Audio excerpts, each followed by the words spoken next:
Welcome to a world of thrills, a world of drama, of capes and tights, a world where death is a rolling dome. Welcome to the Geek Matrix.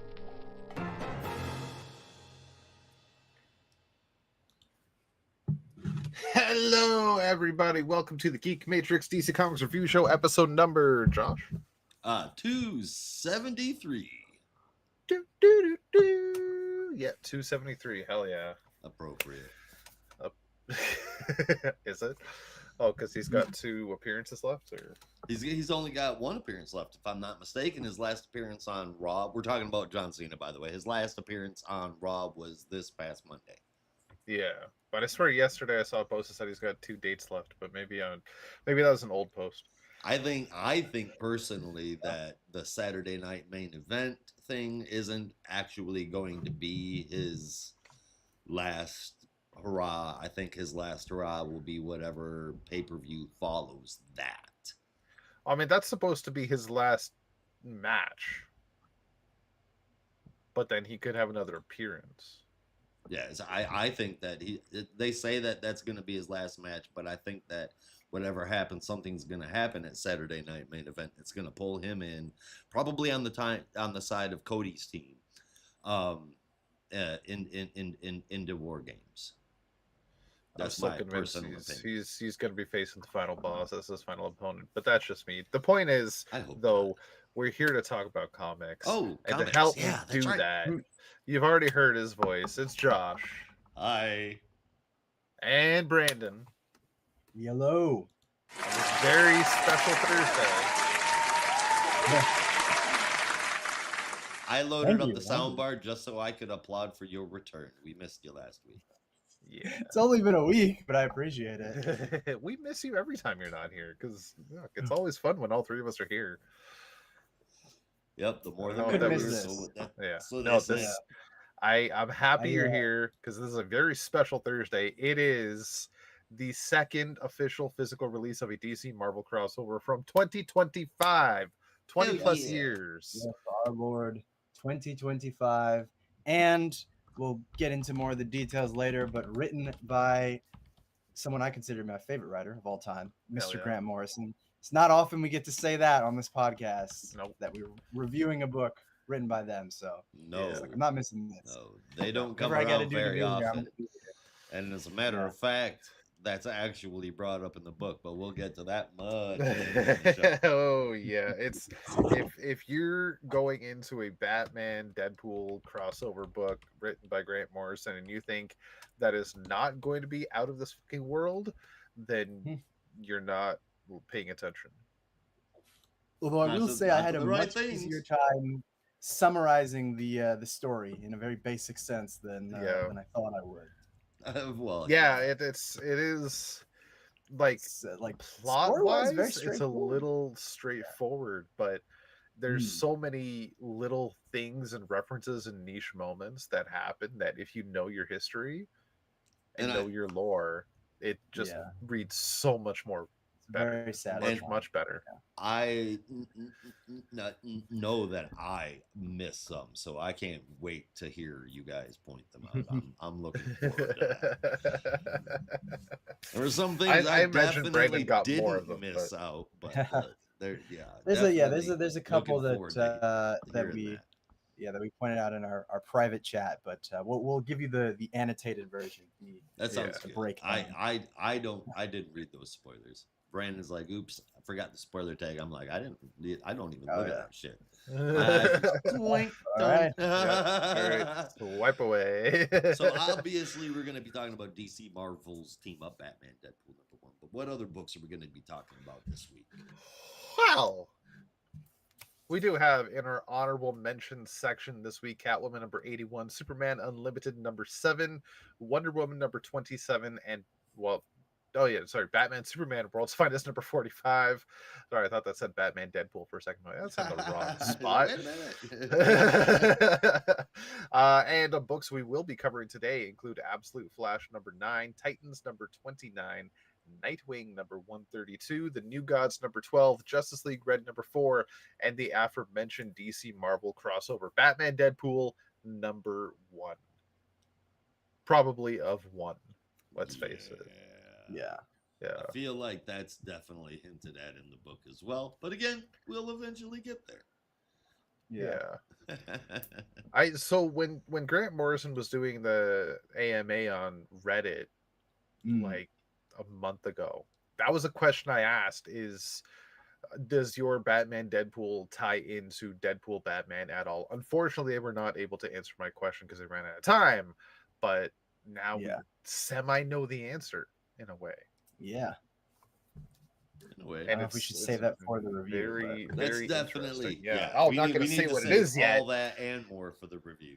Yes, there's so much to talk about. Sorry, that was more of a Marvel tidbits, DC tidbits, real world tidbits. So much lore to real world tidbits. Real world tidbits. What's going on in the real world? I don't pay attention to that. Well, it's in Deadpool Batman. Well, Batman Deadpool, excuse me. But we'll, again, get there later. What about news, guys? You guys got any news? I'm looking for it because I know there was some. I can't fucking find any. I'm not the one to ask this week. I feel like I've been honestly, kind of. Let me check in the movies. Oh yeah, well, good news on my part. I don't know if you guys have watched it. Twisted Metal has finally been renewed for season 3. I'm happy about that. I watched Twisted Metal. I don't think Brandon's ever had time for something so trivial. Sorry, I'm looking at a Reddit thread that says, "Why does it seem like DC is reluctant to reprint much of John Ostrander's work?" Which is true, but is not related to the news at all. No, they're doing a John Ostrander work soon, aren't they? I mean, they might have done the here a few years ago Suicide Squad stuff, but a lot of it has not. Firestorm hasn't. Spectre wasn't completed. Martian Manhunter. Oh, Spectre. There's a Spectre omnibus coming out. Isn't that the Ostrander stuff? Oh yeah. Well, again, that's like, that's probably not all of it because it's like a 62 issue run. So we'll see if it gets a volume 2. Yeah. We're still waiting on a volume 2 of Kyle Rayner Compendium, but yes, we are. I don't know. It's going into its third printing, so that's a possibility. Obliged. Ron Mars has been keeping fans updated. Said that coming soon will be its third printing. First printing with the error spine, the second printing correcting that spine, and this will be the third printing because it's high in demand. So maybe if it sells enough on this, third fucking printing, they'll actually do a volume 2. I'm a little frustrated about that. Not so much because it's taken a while. I mean, that's part of it, but also because it is my eternal fate to collect a series in another way and then have that series come out in a better format like a year later. So I see that and I'm like, oh, okay, well, it's nice they might get a compendium, but a second compendium, but I wish that had come out like 6 fucking months ago before I came into quite a lot of issues of the Kyle Rayner Green Lantern run, like almost the entirety of it. So now it's like, I could get the compendium and upgrade, but I don't know if I really want to do that. So, well, I mean, there's always, those who are less fortunate, Kyle Rayner fans who may not have the reach that you do, should you ever come across that omnibus or compendium of Kyle Rayner and had no longer a need for floppies of said run, then I'm sure you can find somebody who would be willing to give those a home. It's about like £5. I don't even know how much that would cost to ship, but I'll think about it. I think both Rob and I are like, we'll cover. I'm like, hey man, if you wanted the opportunity, I have said many times you would be welcome in the Big Apple, and you would make out like kings here in terms of finding comics. I'm literally, it was just like this place in Brooklyn called Bulletproof Comics, and they were like, fill a bin and pay $50. I don't even care how many you have in there. Just fill her up. And it was like, fuck it, why not? So I went there, and literally, it's actually this box, the one that's sitting on the stack right here. I Holy literally just crap. filled it up, and it was pretty much entirely Green Lantern and Shade the Changing Man. So That's Oh my God! comics. Did you get a lot of Shade? I got pretty much all of Shade. Oh, because Damn. I need fill-in issues because of you. Yeah, I got quite a few. That's really more like to give you a taste of it, but yeah. Oh man, let me ask this. I can't even grab them all. Have you ever read It's Shade like the too Changing many. Man, Rob? I Oh, not Lord. the entirety, but I've read a chunk of it. This big old stack, and that ain't even all of it, Man. kids. I don't even doubt that. $50 to fill a crate. Oh, Holy Jesus. crap. And then this Which, is part 2. holy Jesus. shit. Yeah. So like the sum total is this enormous stack. That's all It's like the Shade? entire run. Yeah, that's That's all crazy. Shade. All Shade. So shout out to Bulletproof Comics in Flatbush, Brooklyn. You guys are Yeah, great, yeah. even if your store's a little messy. No shade. Hey man, What's, it's the what- ones that aren't perfect where you always find that one fucking thing that you have always been looking for or never knew you wanted. This man speaks true. This Yep. man knows. Yep. He's always like that. Yep. If it's messy, that's a pretty good sign. If it smells weird, it's fucking Yeah. gold. It's like the more the index of the more dingy it is, the greater your find will be. Hell yeah. Well, that's I There's gotta say, definitely a Venn diagram there. I promise.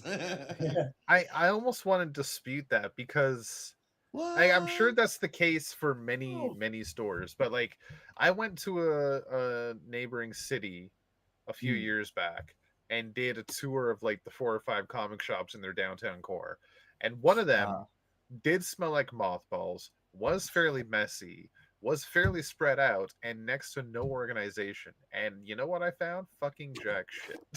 How long were That's you like an there? outlier. Oh, like an hour. Right. You're looking for a needle in a haystack, my man. Yeah. You're looking what you're in a shop like that. What you're looking for is, and this is gonna happen. All right, this is gonna happen. You got a guy. It's a smaller shop. You got somebody running it, right?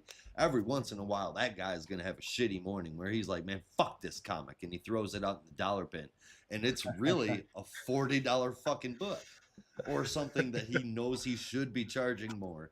But there's that bad day, and you might have to dig for 2 hours. But oh god, it's so worth it. Yeah. Well, it's also like sometimes it's not even a comic that's worth a lot. It's like, oh, that's the exact one I needed. You know what I mean? It's like, oh, I was looking for literally this happened like a couple days ago. It's like I was looking for the question number 17 for months, right? And it's like can't find it. It's nowhere. First box I look in, there it is. So I'm like, okay, here you go. You know, sometimes it's in the least likely place you'd expect, but it'll turn up eventually. Actually, I want to challenge you guys now. All right. Because this is my experience. Having shop hopped around a good chunk of Southern Ontario. I've not been to every single store in Southern Ontario still, but I've been to quite a few. And as far as I remember, there's still only one shop that I know of that I semi-frequently go to that actually has issues of Captain Carrot. So I challenge y'all to go to any shops in your area and just see if anybody has Captain Carrot. I'm not asking to buy any. Are there issues that send you any. need? Oh, I can get them. I still need issues. The shop that I go to has them. I just need the money for them. But I'm just curious, how many shops have a niche book like Captain Carrot? I feel like in my time, I've usually only seen issue 1. Yeah. And it's very much like all over the place. It's either $20 or $1. You know what I mean? It's never priced the same, which is very interesting. I know that shop I go to, travels, everything is like 10 or 20. I know in my travels, I've seen issues of the Zoo Crew. as far as how long ago that was, it's been a long ass time. But I know I've seen it like in like dollar bins, but it definitely wasn't like a number one. It was like something, you know, that somebody assumed nobody'd want. But here's the thing, again, that's one of those one bad days. You've got a Captain Carrot number 4, and you're like, fuck this comic, and you just throw it to the side. And that's something that a Captain, a Captain Carrot fan would pay good money for, because it means a lot, and it's hard to find that and fill that collection. Yep. Yeah. You got or if it's like one bad day. Yeah, if it's like again, if it's like I have Captain Carrot 1 through 3 and 5 through 6, and all I need is 4. Yeah. You haven't been able to find it, and then you find it. It's like, right. I'll tell you what, dude. When you do feel, this is gonna sound dramatic, but it's so true. When you find, it's so true. No. When you find that book, when you find that issue or that compendium, something that, whatever. When you find that missing issue that's been haunting you for a while. Yeah. And you first make eye contact with it. That's a weird way to say it, but you know what I mean? Oh yeah. That was me with Batman Inc. number 8. It's kind of like the first time you see someone who's about to be your girlfriend. Okay, I see. It's that same kind of feeling. First love. Yeah. First love. Yeah, it's that. Love at first sight. Yeah. It's like warm apple pie. Yeah. Well, it's usually, for me, it's like a very it's like a very contained exclamation of joy, where it's like, I see it, I'm like, oh, I can't believe it's here. I won't say that because I'm not trying to sound like a crazy person in the store, but it's usually something like that. Yeah. Like when I actually saw Batman Inc. number 8 at Fan Expo this year. Me. I went bug-eyed, and this is not the first time I've like found books or I'm like waiting for and looking for, and I finally found them. I go bug-eyed, and then I just like, okay, don't forget, because as soon as you freak out, the shop owner sees that, the price goes up $40. Like, just don't do it. That's not something I have control over. And this is me. This is every single time. I've been made fun of for it, but when I find that book, it's every single time mouth goes down, eyebrows go up, and I involuntarily look left to right because I want to show someone.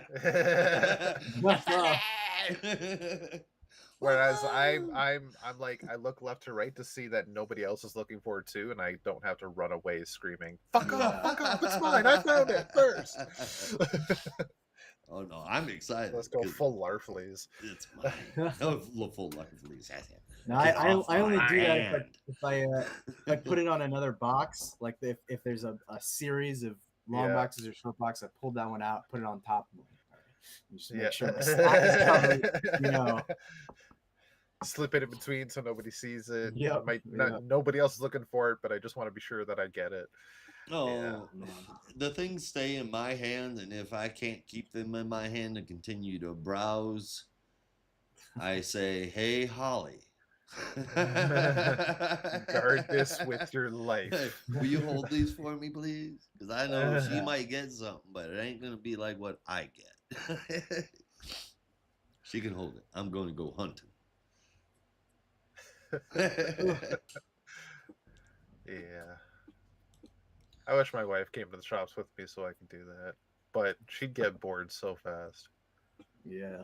Well, the thing is that, there's all kinds of fandoms in all kinds of different shops, right? You might go into a comic book shop and it might just be comic books, but you could also go into a comic book shop that is comic books and 10,000 different fucking board games. You could go into another one that specializes in all kinds of card games, baseball cards, different kinds of collectibles. I've gone into comic book shops and seen display cases with stamps. and people might go, what the fuck? But it is something that is really collectible, and getting to see all those super old ones was kind of fucking cool. So, I mean, you never know what it is you're going to stumble upon in a comic book shop. Every single one is worth a visit. That's honestly why I miss the old shop that was down the street from my house and my dad went to for like his entire fucking life. Because you walk in, display cases of statues and figurines and statuettes and busts, right? All the high value items.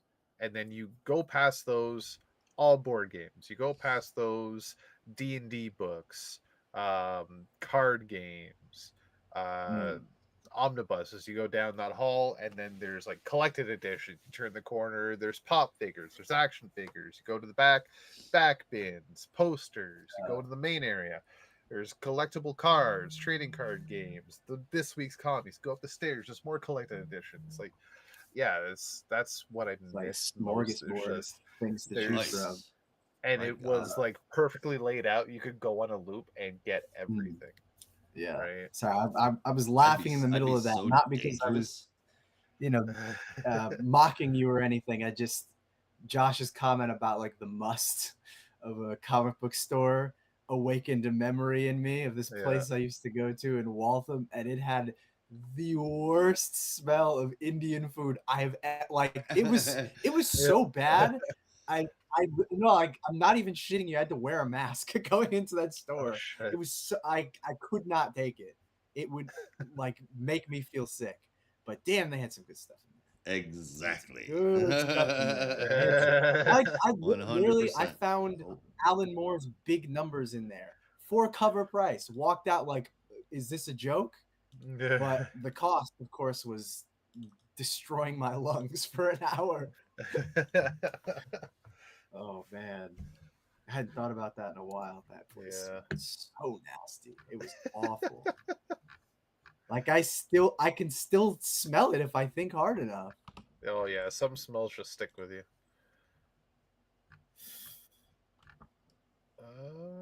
Okay, that was last week. One other bit of news that I know I have. We got our first official images of the upcoming Legend of Zelda movie, where we get to see Link and Zelda, and they both look fucking fantastic. I gotta say, the makeup work is phenomenal. The costumes look amazing. The camera work, setting looks really good. Oh yeah, no, I was getting at that. Well, I mean, it is just some still images.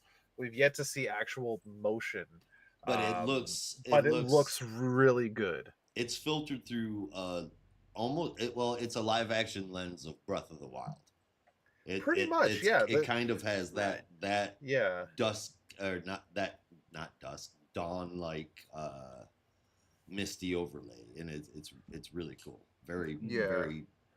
The Zelda like costume, I guess, outfit is very much Breath of the Wild inspired, but I want to say the Link outfit is almost inspired by Twilight Princess. I feel like it's kind of a mishmash of different things. That's the feeling I got. I didn't go through and pick it apart to see which ones it was, but I definitely did feel like it was a combination of different ones. Yeah. Did they say if it's going to be an original story or based on one of the games? That I haven't heard yet anything about that. I imagine it'll be like all the games are. It's got to be an original story, because if you try to mimic one of the games, you risk catching some serious blowback. Well, that's also like and ruining a franchise. Could you condense the story of one of those games into a 2-hour movie? Probably not. Yeah, probably not. Depends. Like, you'd have to cut out a good number of the dungeons, which I think is acceptable. Yeah, depending on the game. I'm thinking that, but also just like you have to show to a certain degree the process of Link acquiring items and all that stuff and growing on his journey, and you could condense it with like a montage or something, but I just don't think that would hit as well. Yeah, that would be better for like a series or something. What oh my god, it's potentially more Breath of the Wild inspired. And 64. Help me. Ocarina of Time. Thank Majora's you. Mask. Ocarina of Time. Yeah. That would be a badass movie. It would be, but much to the credit of what Brandon was saying, you'd need that montage of Link acquiring items, and that game is had like 50 to 60% acquiring items. That's where it's like that would definitely work better as a series, especially if you have, I don't know, a certain number of dungeons. Like, you know, if you wanted to go that route. I mean, I would be realistically, I would be okay if they combined some of the item pickups or did something a little different, because obviously, I mean, even with 8 episodes, it would feel a little stale if every episode was him going through another dungeon for the most part. You know what I mean? That I guess I was trying to think, like, how would you break it up? How many episodes would you have? Limit the objects he went after, or something along those lines. So I mean, it could be done even in a series format. It would have to be shrunk down. Yeah. Right. But think, like, if they did that, they could do them all in order, 1 season per game. Well, that might be a little hard to explain because it's not the same character, but I guess you could have like an anthology kind of thing. Yeah. I mean, the people who have watched Black Mirror dig out the old completely Hyrule Historia to remember exactly what the timeline was. I don't even know where that thing is. It's somewhere back in California, I'm sure. Oh shit! Yeah, I've got that around here somewhere too. I guess I could also just look it up. You could follow that through the same idea of what Archer did or Miracle Workers. Or it's the same idea of each season, same characters, same actors, different setting. Yep. Right? 100%. And I think it could work. I do. Anything else? Yeah. No. No, I think that's about it. That's Tomorrow is the solicit, so I will not have any update on that until next week, because timing is everything. Indeed. Yeah, I'm surprised there haven't been any leaks yet. Maybe there's just nothing juicy. Could be. Yeah, they kind of dropped all the important stuff. Well, like Comic-Con a couple months back. Yeah. 1 month back. I don't know why I said a couple. Yeah. Because it feels so long ago. It really does.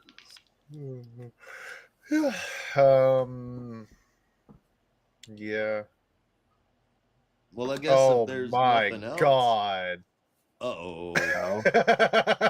No it way. Ain't my fault. I promise. Hang on. Just to refresh my memory, what issue of Hush 2 just came out? Was it 162? I believe so, yeah. No. I don't even think I read that shit. Oh, don't. It was so fucking bad. I know the like next issue got delayed again or some crap. Yeah, it was 162. Yeah, number 163 has now been delayed another 7 months. 7 months? It is now releasing March 25th, 2026. Yeah. You know what's really funny? It's like, oh my god. People are supposed to get better with timeliness over age, but Jim Lee is out here doing the impossible, pulling the same shenanigans for 30 years, 30 plus years. I can't really speak for what it was like being a Wildcats fan in the early 90s, but you can go back and read those letters, and he's like, oh, sorry for the 8-month delay. I was busy counting all my money and doing cocaine in the Wildstorm offices. But anyway, let me tell you, Wildcat when you get the 4. story, it's gonna be great. Man. Yeah, it'll certainly be something. That's what they said about Marvels of the 12, and that ended pointingly. Hey. Yeah, I think it's gonna wrap at 6. OG I'm just gonna Wildcats. quietly not. I loved OG Wildcats. I never knew when I was going to get OG Wildcats. Yeah, I would never. I never knew when I was going to get it. I'd walk in there and be like, guess what Yeah. I've got? Yeah. No, I'm a very proud owner of, like, I don't even know how many issues of Wildcats in a variety of different formats, but I can't imagine reading that book month to month or year to year. Yeah. That feels like agony. Did. It was. It's like, what It happened was in the agony. last issue? Because you'd always have to go back Was and I read in it. high school?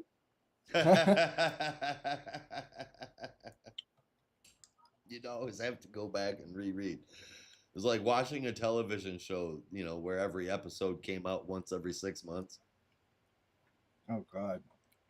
That's kind of what it felt like.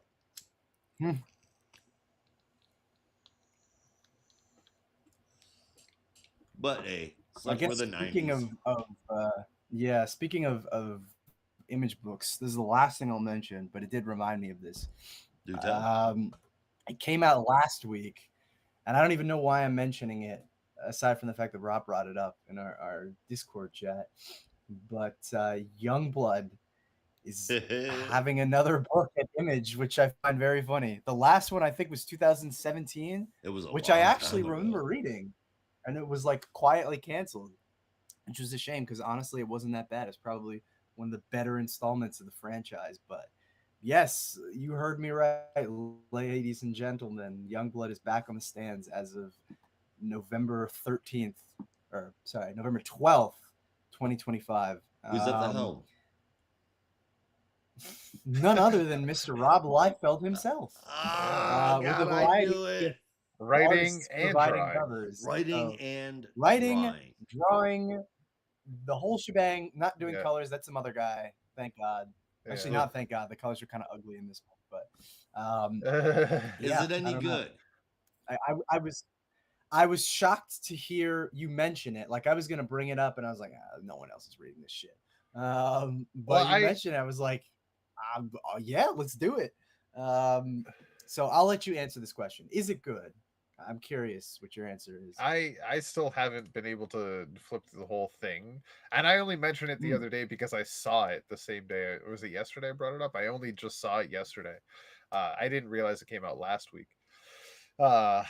So flipping through what I flipped through, the story looks interesting, and I did start to read it, and it sounds interesting enough, but it does feel very much just like it's throwing characters at the wall and be like, okay, here's this person, here's this person, here's this person, here's this person, and now they're fighting people and action. And you know what? And it almost not to like overrun that, but with the Blood Syndicate, with the Vigil, with oh damn, who was the first person I thought of? And of course, the first one I'd forget.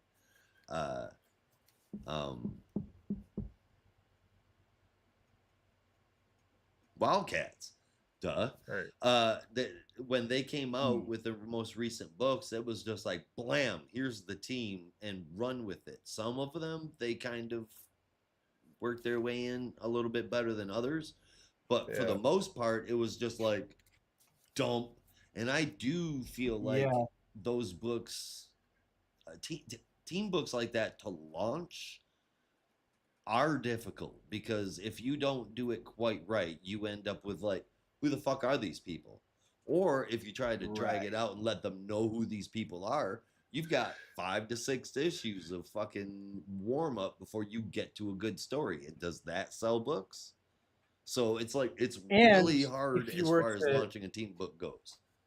Yeah, if you were to launch the book with a lineup of entirely new characters, but with the old name, odds are you're going to alienate the people who are likely going to buy the book, which is the people who are familiar with Wildcats. Yeah. So what that guy said. There you go. So to Youngblood's credit, it very much is going for this is the lineup you know and love.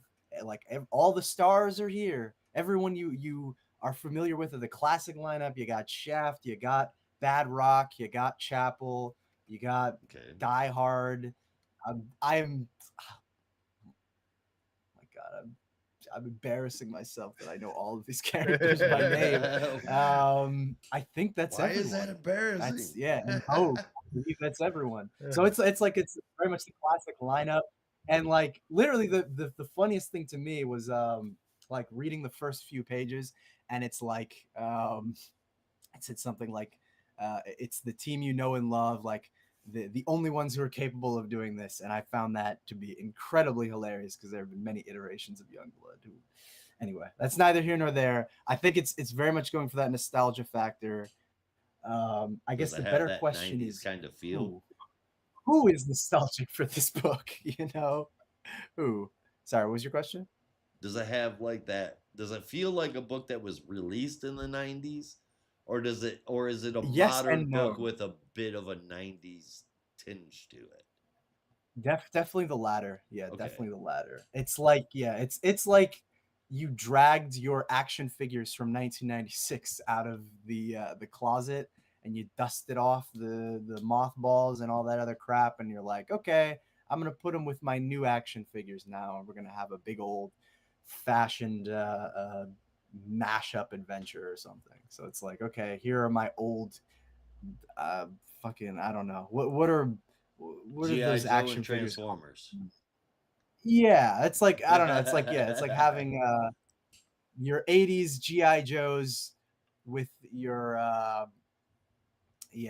with your most recent incarnation of Transformers figures. Rob would help me out here. I don't know them by name, but it's just a very like weird mashup of old and new. So there were like a couple of references, I think, where Rob was trying to really keep it up to date.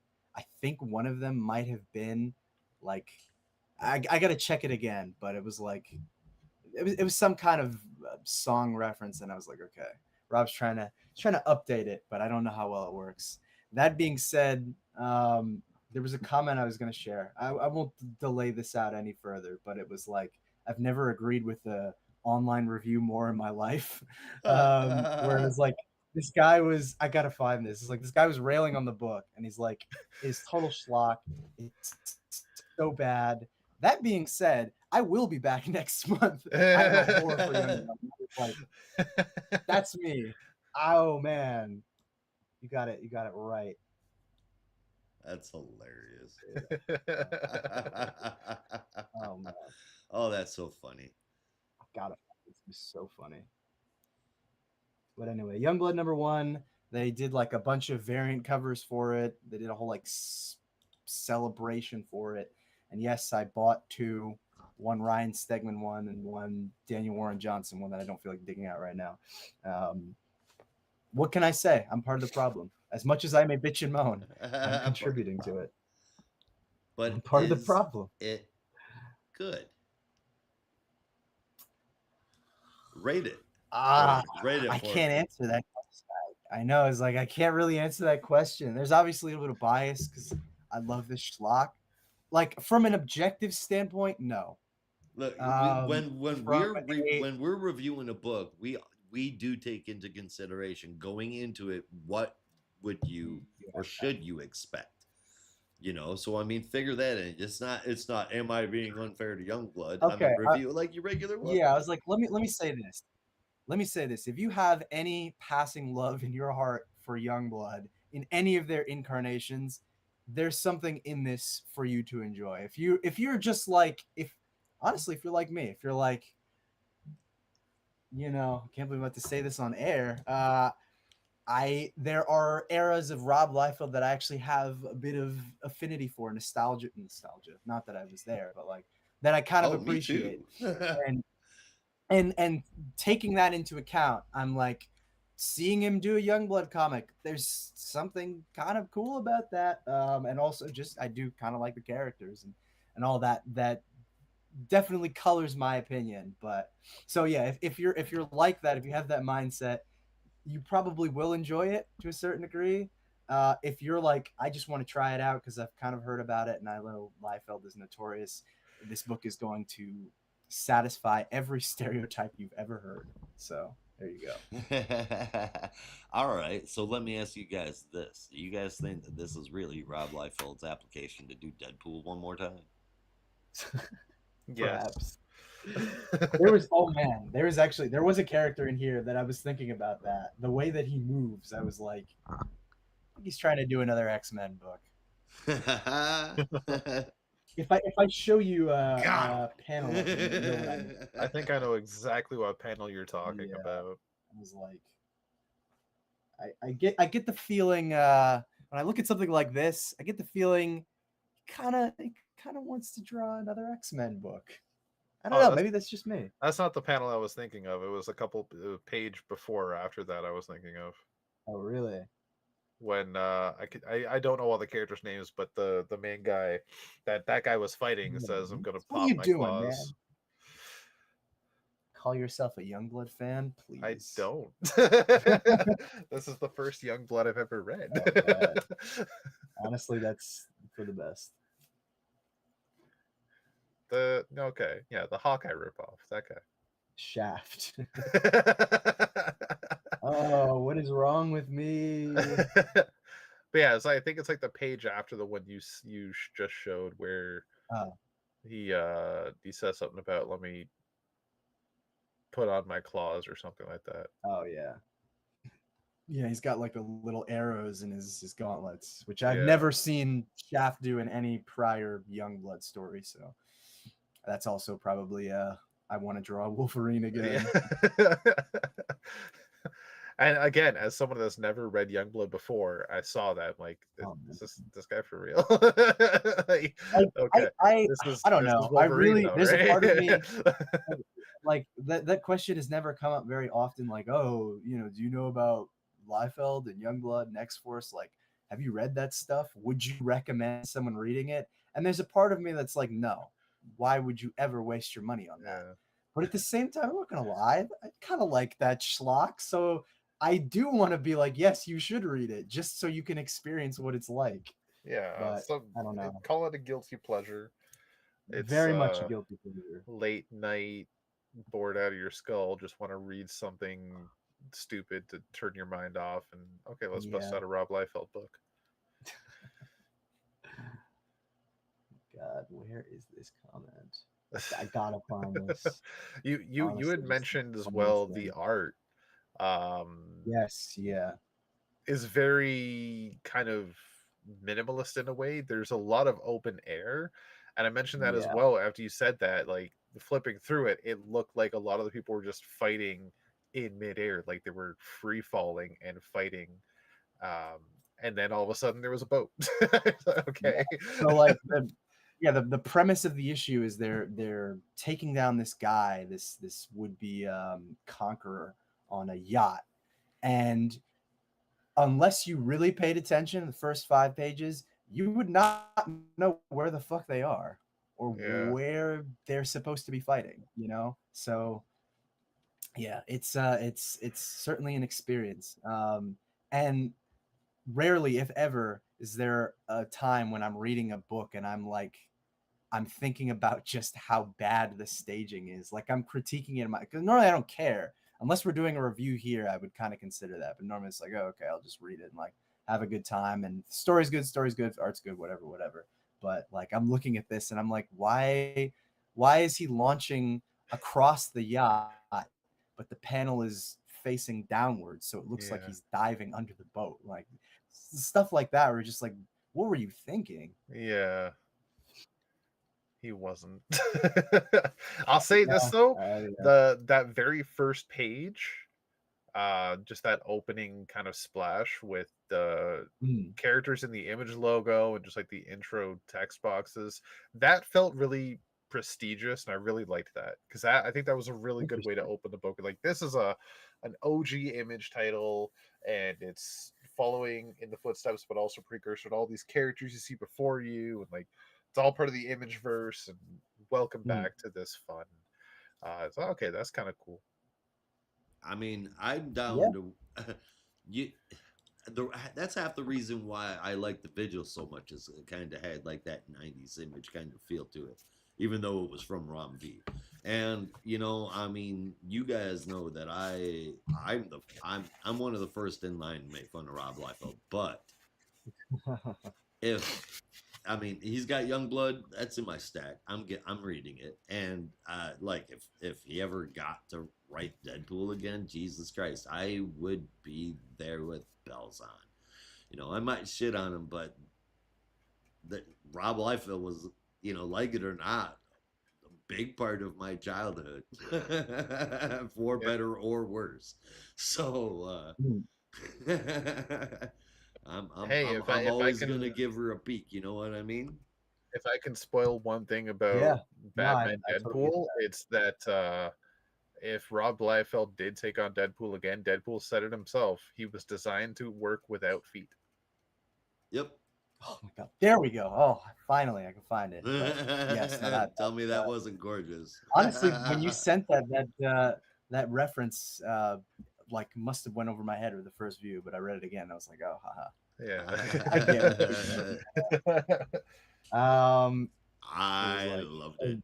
Yeah, he was just like just railing on this book, but you know, like I knew this guy was we were kindred spirits when he said, what the fuck was this, and why am I going to keep buying it? we can't help but slow down and look at train wrecks. I genuinely, unironically have a love for these characters. Was this stuff any good back in the 90s? Probably not. But in my nostalgia-ridden mind, that stuff was pure gold. Extreme Studios, F yeah. I don't really have the same nostalgia, but I feel the same way. And then he just kind of rails on it. Talks about how bad the writing is, but the quote where I was like, never have I felt so seen. With all that said, I'll be here next month. F it, Rob. Just take my money. I'm still a whore for Youngblood. So yeah, that's exactly how I feel. Yeah, I will be there next month. Yeah, or next year, really. Yeah, when issue 2 comes out. Yeah. How dare you do this again? Now smack me and say you're welcome. What can I say? There's something wrong with me. Hey, like I said, it's in my stack, man. Such a love for it. Yeah. There's just that certain any of the dude. If there was a Max book, if there was a Pitt book, if there was a Wetworks book, I'd be reading it. It wouldn't matter. I wouldn't give a shit what title it was. If somebody brought any of those back, I'm gonna put eyes on it. Just because I just want Will Portaccio to do like anything. I don't even know what he's doing now, but I'm like, man, do Wetworks. You know? Fuck yes, dude. That's what I'm saying. When Image launched, man, I was like, this is the game changer. I had all my faithful titles I was buying from my regular publishers. But when Image came out, I was like, I'm going to need one of all of them. And you still feel that way. I mean, I still feel that way. I just don't buy them all this now. But if you could, you would. I know you fucking would. A, right, I would, dude. I'd have a whole room dedicated to just comics. Yeah. And my podcast would be in there, but I mean, yeah, it's a comics podcast. If I had that kind of money to be buying all of the comics that I wanted, I'd have enough money to pay somebody to come in here and be like, pimp my comics. Done. I'll keep that in mind. Maybe there'll be a shipment of some Youngblood coming your way. Oh shit! It is not like a financial burden. I can promise you that. It's not hard to come by at all. No, any of that shit, dude. Like if I gobble. Had $1. If I had $1 for every like Youngblood #1 I've seen in some kind of discounted bin, I would have a lot of dollars. Let's just say that. I would not be a millionaire, but I would have a lot of dollars. They're very abundant. I will say, I mean, I see later iterations of Shadowhawk. I stumble upon Gen 13 every once in a blue moon. Stormwatch, I never fucking see. What else? Really? Yeah, I never see Stormwatch issues. Not down here. Not like a very, very, very long time. Yeah, actually, now that you say that, I feel like Stormwatch I don't see as much but they do have a maybe the Warren Ellis stuff is collected. That's for the earlier ones. Yeah, Cyberforce that's a bitch to find. Yep. I don't know what's going on. I don't know. Savage Dragon, you can find all kinds of. But... Yeah. Oh yeah. I thought them putting out the compendium of the Cyberforce stuff was going to cause everyone to start selling all their stuff. It's like a stock market. It's like, not that it was ever valuable, but it's like, oh, well, I don't need the floppies anymore. Fuck it. I'll just sell it to my local comic store, and then Brandon will come in and take them all. But man, yeah, Cyberforce, that's a hard one to find. Like, aside from that first 4-issue miniseries, I don't remember how long the main series ran for, but that one is like, yeah, you're gonna find maybe one or two, and it probably will be from the miniseries, not the ongoing. So if you're out there and you found a strong amount of Cyberforce books, please send them to my way, and I will give you a hefty sum of money. Yep. And honestly, one of my favorites was easily Shadowhawk. Yeah, Shadowhawk is cool. Shadowhawk was fucking Shadowhawk was like the OG Darkclaw, man. Yeah. Although I in reading Shadowhawk, like, as of a few years ago, I couldn't help but wonder if it was meant to be like satire, because it did kind of, maybe it's just because I know a little bit about Jim Valentino's like cartoonist history, and him doing Normal Man and how that was kind of a satire. But like reading it, I'm like, it feels like he's making fun of a character like that, somehow leaning into it completely, but also kind of making fun of it too. I don't know. It's kind of weird. You should look at it again and tell me what you think. If I definitely will. I haven't gone back and read the original series in so fucking long. Yeah. 2 and 3, I've read, way more recently, but yeah, the original series I haven't read. I'll definitely have to give that another go back and take a look. I wish we started that up and kept it going. Oh, I know. I'm like, I've derailed the show so much.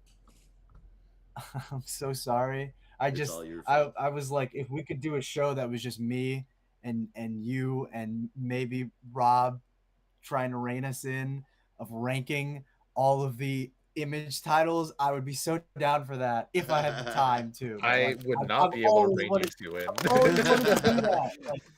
Literally, just like, let's rank the, like, the initial wave of Image books, like the founder books. Like, yeah, I don't think I've seen someone do like a tier list of that. I've always wanted to do that because it feels like it'd be so much fun, because you can actually talk about how schlocky and bad and kind of good some of them are.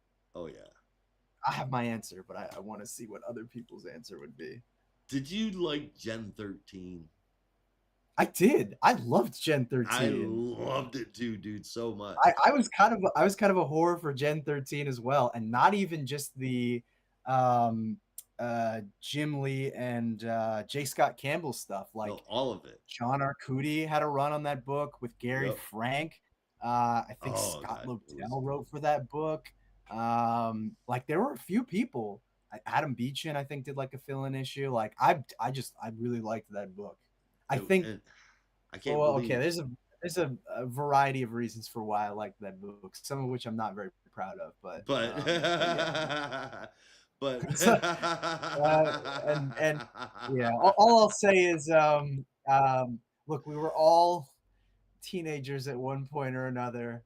And amen. That's a lot of my reasoning for reading that book was, it was the same reason I was really into Witchblade, and if you know, you know. Oh yeah. Hey. I'm not innocent. As far as that goes, like, Witchblade pulled me into the entire Witchblade universe, and I'm still pissed off that, like, those haven't been joined up with the DC universe and had like expansive universes created out of them. It kind of couldn't be, because it's not like Jim Lee with Wildstorm Studios. It's Mark Silvestri's baby, so that's Top Cow. And unless he ever sold that to DC, which I can't imagine, there's no real way that it would be integrated. Now he could do crossovers, which they've probably done in the past. I don't even know. I actually think Witchblade's showing up in KO, if I'm not mistaken. But like, I don't think know. Yeah, it's either Witchblade or the Darkness. I just want another big, huge, fucking massive Darkness story. I miss that from being a kid. Yeah, I don't know if you ever got into all of it. Angelus and, and Witchblade and the Darkness, all of it, dudes. Just I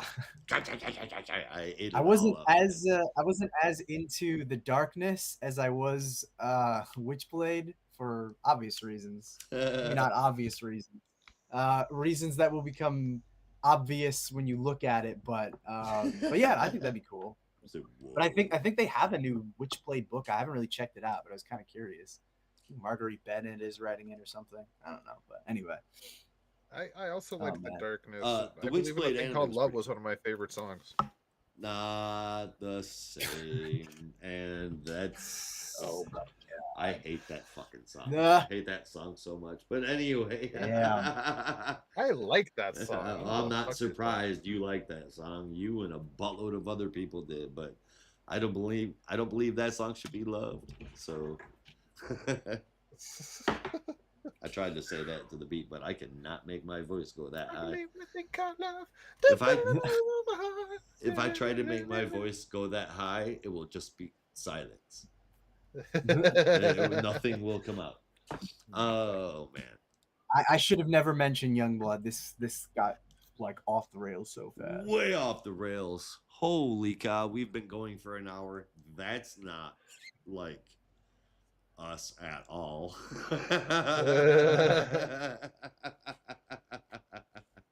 Oh boy! It was not my fault this time. No, this time it wasn't Rob and I forcing Brandon to listen to wrestling. It was Brandon and I forcing Rob to listen to Image.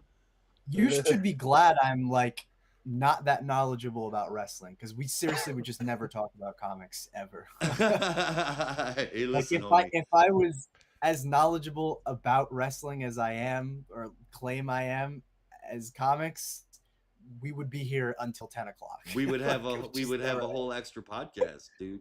Oh my god! Well, no, because then Brady would be pissed that he's not invited. But I think that we should set a date 6 months from now and make Rob read some of the launch titles from Image in a series, not just like one or two. Mostly the good ones, and then some of the some of the more stellar examples of what the 90s did. Like I'm maybe 50-60%, no, less than that. I'm maybe 40 to 50% joking when I say I would literally pay you $15 to read like 10 launch titles of my choosing. I'm serious. Like I just want to know. I think you got yourself a deal. We'll set a date sometime in mid next year. Yeah. I'll read all the creator-owned launch titles. Yes. First issue of each, and we will rank them. Wait. As a group. If we're doing 6 months, you got way more. You got enough time to read way more than one issue per.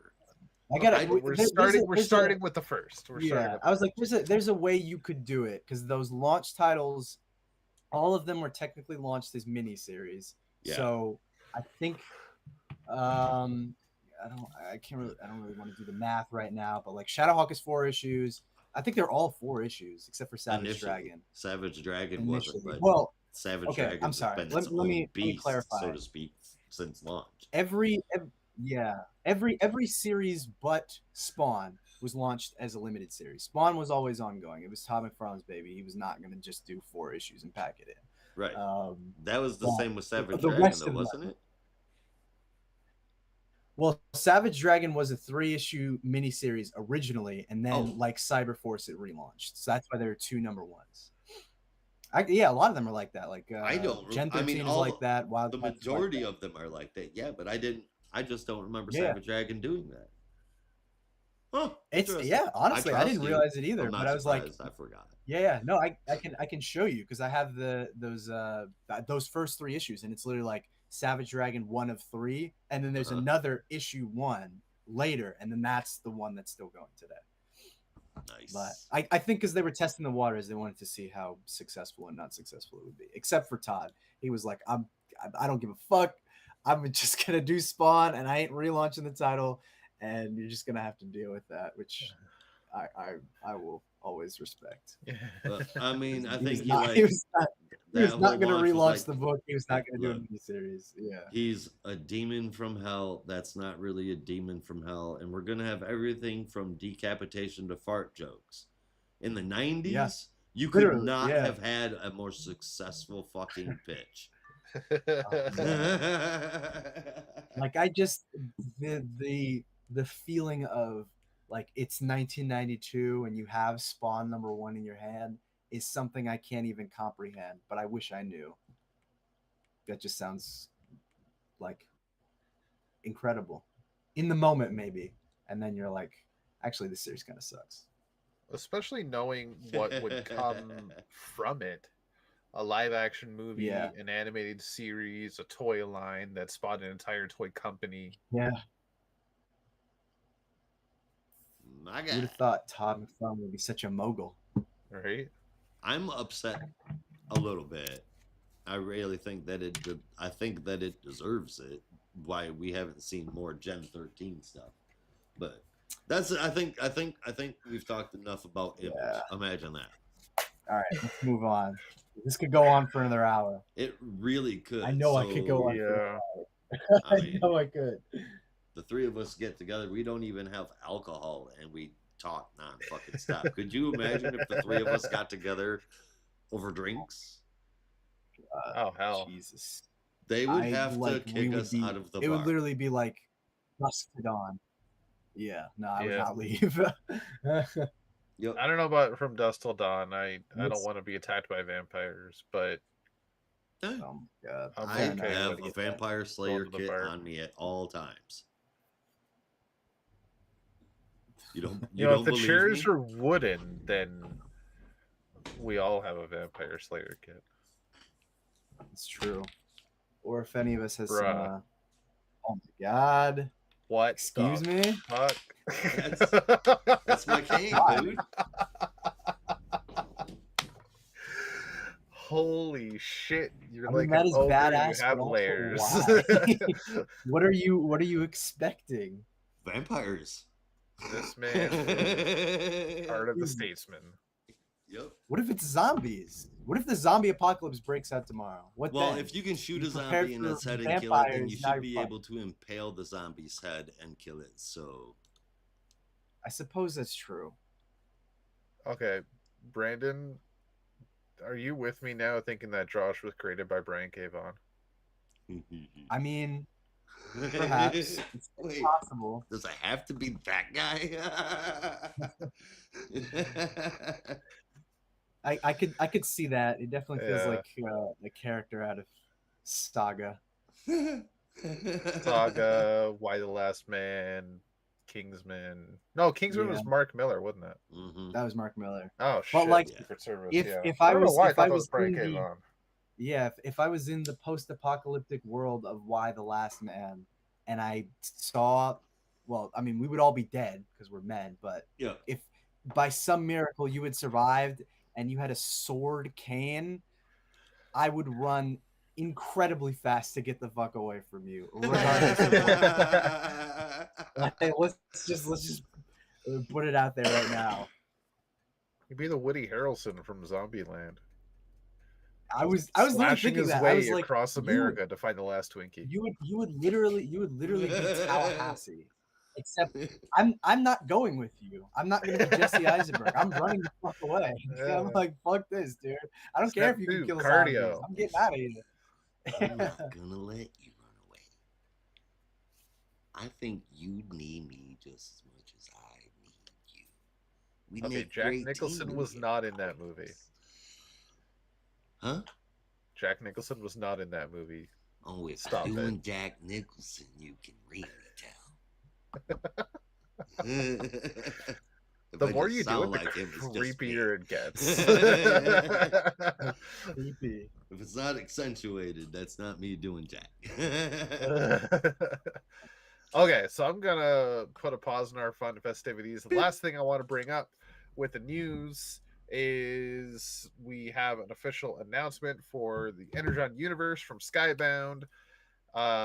February and March's G.I. Joe number 19 and 20 potentially will kick off a G.I. Joe Transformers crossover story. Because one of the, or actually more than a few of the covers of number 19 features Duke and Optimus Prime on the cover together. So finally, I don't know if you guys the characters will all meet. The 2 books will cross, hopefully soon. Yes. I don't know if you guys are reading the latest arc of G.I. Joe, the Dreadnought War. This one. It's but yeah, it's fun. You can definitely kind of see where it's going. Yeah. I also find it interesting that G.I. Joe right now has the Dreadnought War, and next issue of the Void Rivals starts the Quintesson War. So there's 2 wars going on at the same time. So I'm curious if Transformers arc is going to have war coming soon. Wait a second. Unless the whole story is just war, right? Wait a second. Yes, Josh. Wait a second. Cybertron War Part 2? I just remembered Electric something. Boogaloo. Energon Boogaloo. Yes, Josh. I believe I'm right, but... Okay. I know you believe. I told Brandon how cool I thought G.I. Joe was when I was a kid. You told Brandon how much you loved Transformers and hyped him up. And you talked him into reading a joined universe of the 2, and now he's a fan. To be fair, he started before we even knew it existed. That's true. But yes, he is a fan.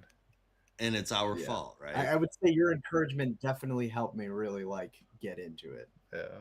We clearly haven't tried hard enough with wrestling. Oh man.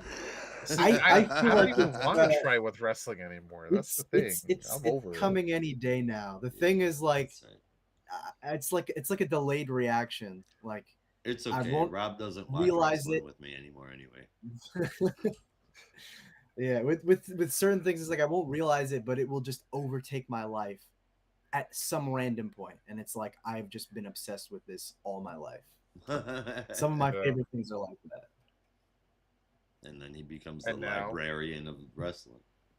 Transformers has taken over your life, and G.I. Joe has taken over your life. Speaking of Transformers, Brandon, I don't know if you saw, but I finally got the last 2 parts in.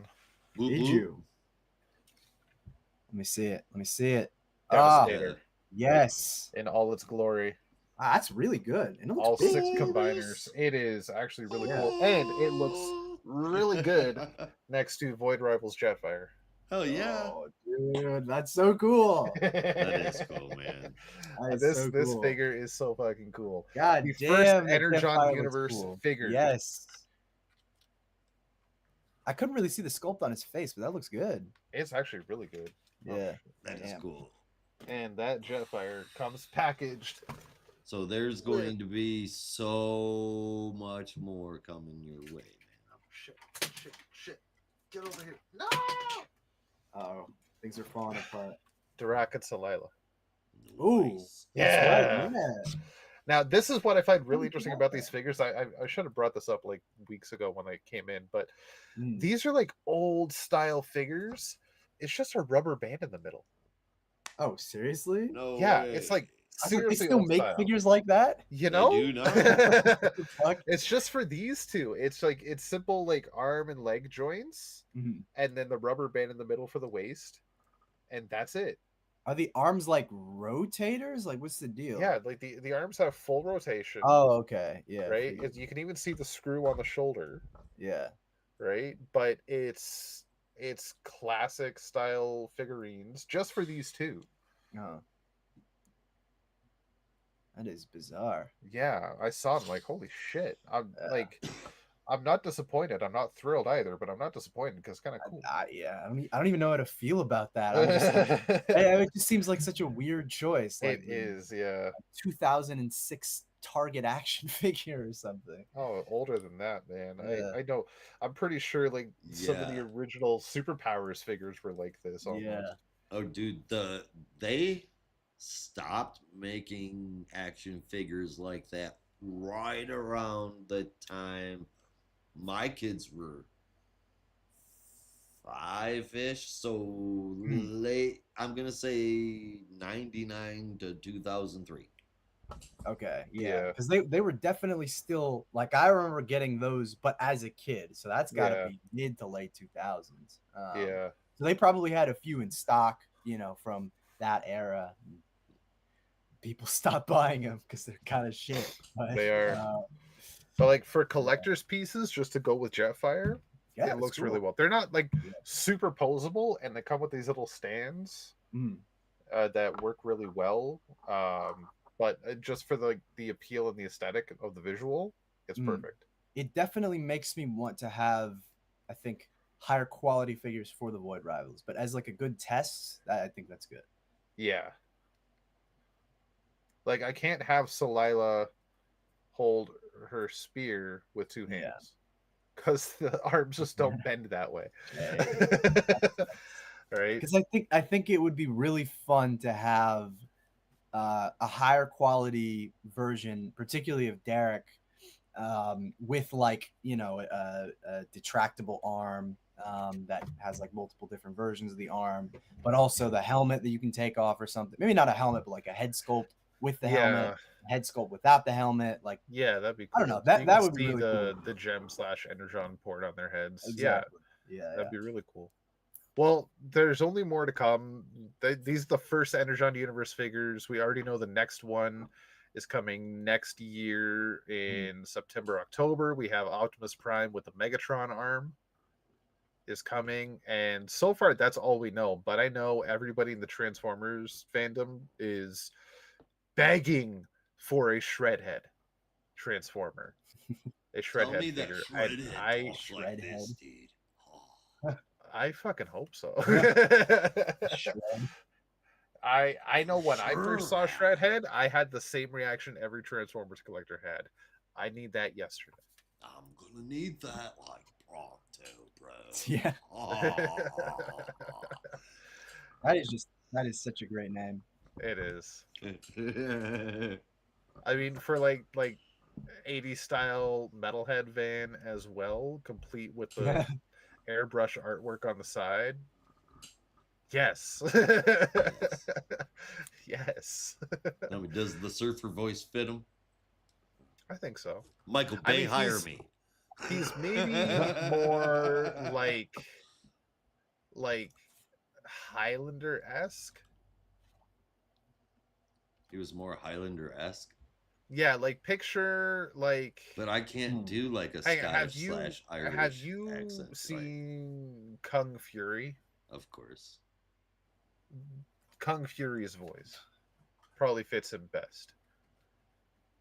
I'd have to rewatch it to try and impersonate it, but I could try. Michael Bay, hire me.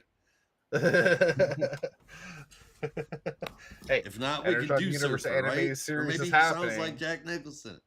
No. Maybe he gets going and he's got a mid-Atlantic voice. Who knows? Who knows? Oh God, mid-Atlantic voice is just. How would you feel about doing like an animated Joker based off the Nicholson Joker? Oh shit, Josh! An animated Joker. I feel like based off Batman 89 Joker. An animated Joker. So like if they did an animated show, a show that was like kind of a continuation of the Batman 89 continuity. And they're like, Josh, we want you to do Joker because you can do that creepy Nicholson voice. It'd be short-lived because he's dead. I can find a way to bring it back.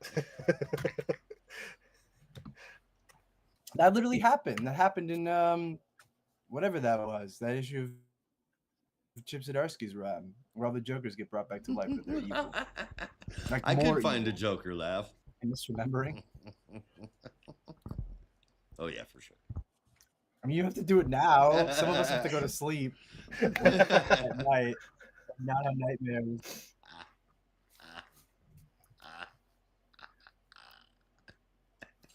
Oh yeah, I could come up with a joke.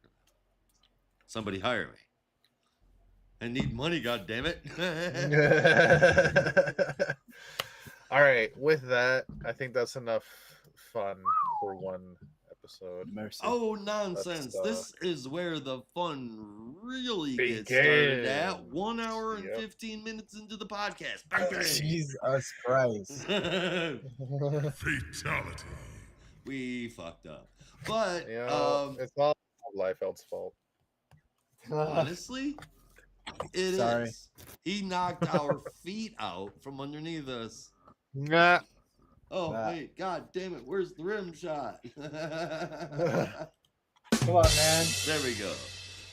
You had this whole soundboard teed up. I did, and then I lost it. All right. Okay. Absolute Flash number 9. Written by Jeff Lemire. Art drawn inside a note by Nick Robles with colors from Adriano Lucas and lettering by Tom Napolitano. Wally, Wanna Go Rogue is where we left off and where we pick up. Captain Cold was friends with Wally's dad and Thawne has him. Wally joins after Grodd checks to see if he's lying. But Grodd didn't check everyone, and Jesse, aka Trickster, is working with Thawne. There's a trap as soon as they get back.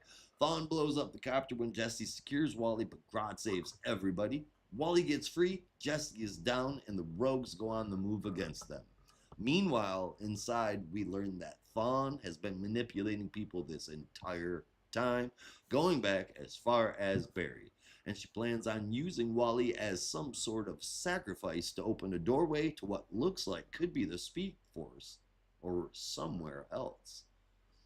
That's the issue.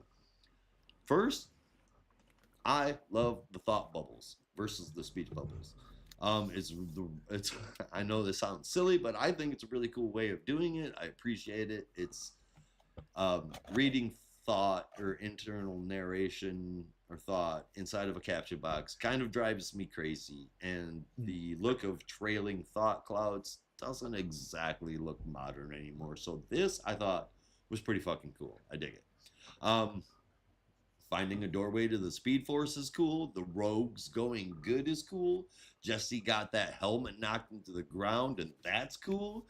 While this one wasn't quite as gripping, the action took the place of the emotional pull, and we end up with a damn good comic just the same. Next up is a cosmic treadmill, and that very well could mean that doorway is to literally anything. This is the absolute universe. It could be worlds, dimensions, and who knows? Not just the Speed Force. I gave it an 8.25 out of 10. Yeah, no, I'm right there with you. This one got a very easy 8.5 out of 10 for me. Great to have Nick Robles back on the book.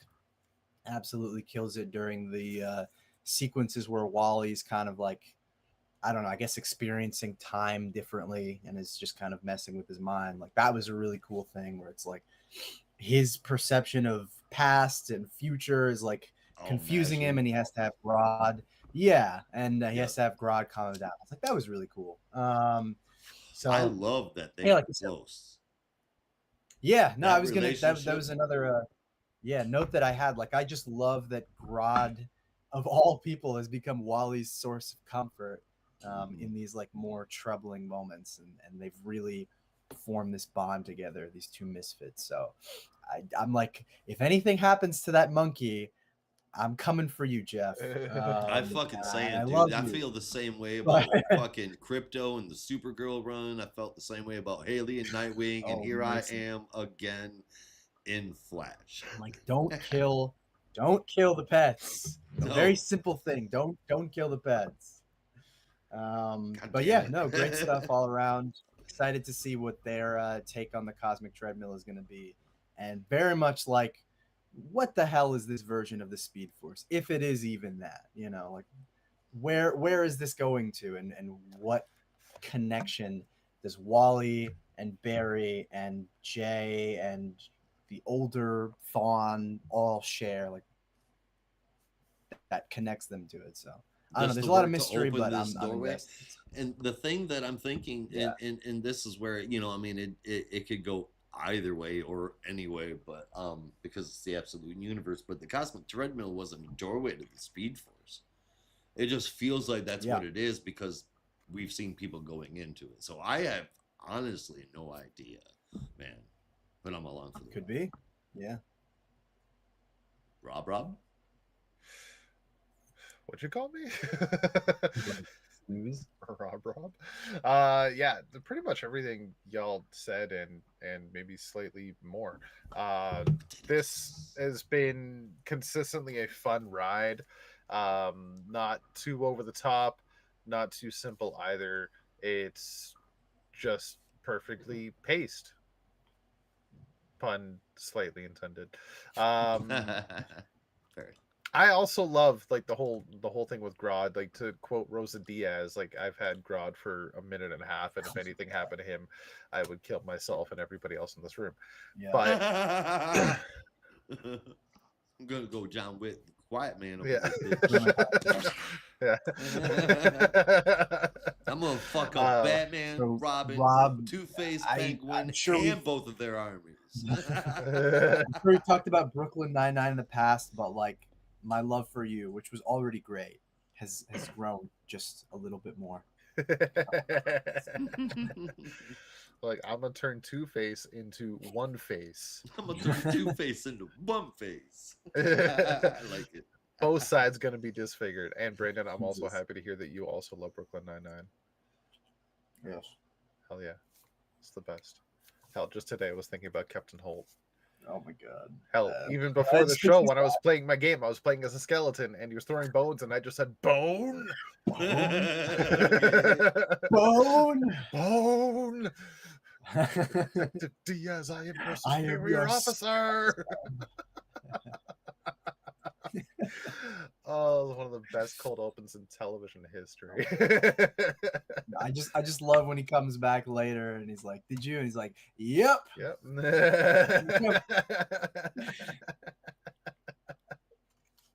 I'm not gonna get sidetracked by another thing. No. Yes, we'll save that discussion for after the show. Speaking of after the show, I was supposed to answer a question you had about something during the show. Now, it was Nova, but we can talk about that later. Yeah, that's fine. Another time as well. Yeah, Absolute Flash though. It's a ride. It's fun. Grodd is great. This issue in particular didn't feel like a lot happened once you get to the end of it. But when you're reading it, like, there's a lot of action almost. Like, it's like a perfect balance of plot development and action at the same time. And you get to the end of the issue, it's like 10 minutes past. It's really interesting, but it feels right at the same time. You know what I realized what it was after this? Because I noticed that like something felt different about the fucking pacing, right? And I was like, I went back, and a good bit of all of the comics, all of the issues leading up to this one is like kind of sucking us into to just feeling so bad for Wally. We're curious about the rest of this shit. We just feel so fucking bad for Wally. And this is where the story just kind of flipped the switch and says, okay, it's go time. Like halfway through it, the action kicks in. And I think now we're going to see almost a different tone in the comic going forward. Yeah. I would also say, like, at this point, you know, it's issue 9. We're kind of in it, more so than we were in earlier issues. And I definitely feel like I'm just more invested. Like, I was already super, you know, interested in where it was going, but I feel like I'm more invested in Wally, seeing where he's come from over the past 8 issues. Like, just, I don't know, I guess following where he goes next, but I just felt like I was really keyed in particular. Like, oh, okay, I feel like I'm really invested. I don't know what more to add. I sound like a broken record, but just something about it felt like I was really connected. Yeah, it's a fun ride. It's getting an 8 point. Did I say 5 or 7.5? 8.75 out of 10 for me. Sweet. All right. Sweet, sweet, sweet indeed. You know From who's one not Titan having a sweet to time? the next. Ah, Who, Josh? Who? You really don't know? I It's the want you to tell Titans, me. man. Their whole world is going to shit once again. Well, Poor good thing damn most of them are Titans. going to different worlds. Right? This is Titans number 29 as part of DCKO. It's a tie-in, and this time it's, I'd say, a proper fucking tie-in.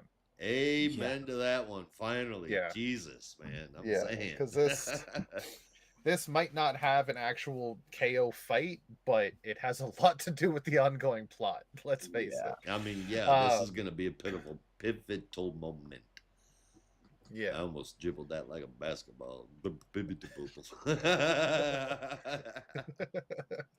All right, this is number 29, Worlds Apart, written by John Layman with art and cover from Pete Woods and letters from Wes Abbott. We have a story on two fronts. On one front, which one was I going to do first? Okay. Starfire is off in space with the Titans, towers, spaceships, with a good chunk of humanity trying to find a habitable planet, or at least make their way to a place where they can all land safely and be safe for the time being.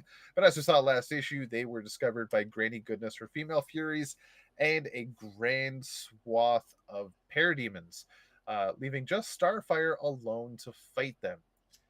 She can't do that all by herself, but is saved in the nick of time by the Green Lantern Corps, at least 4 of them, Jessica Cruz, and then 3 rookies. Vexaru, Snarf.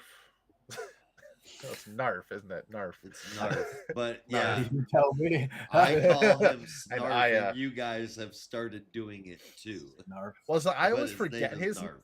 But Snarf. And like when I first saw him, I also thought of Snarf. And like that's my mnemonic device to remember his name. It was like, okay, Snarf, but missing a letter. Which letter? Which letter? Which letter? I see the okay. Thundercats, Snarf? Yeah. There's Snarf. no A. The fuck? There isn't? No. It's just SNRFF. Sometimes it's more drawn out, but said in like Snurf. It's Snarf. SNRFF. Yeah. That's fucking weird. But I guess they're alien cats, so whatever. Snurf. That works. So okay, it's still gonna be my mnemonic device to remember Narf's name. Yeah. So okay. So Vexaru, Narf, and Aya join Jessica Cruz to help Starfire against the Apocalyptic army. It surprisingly goes well.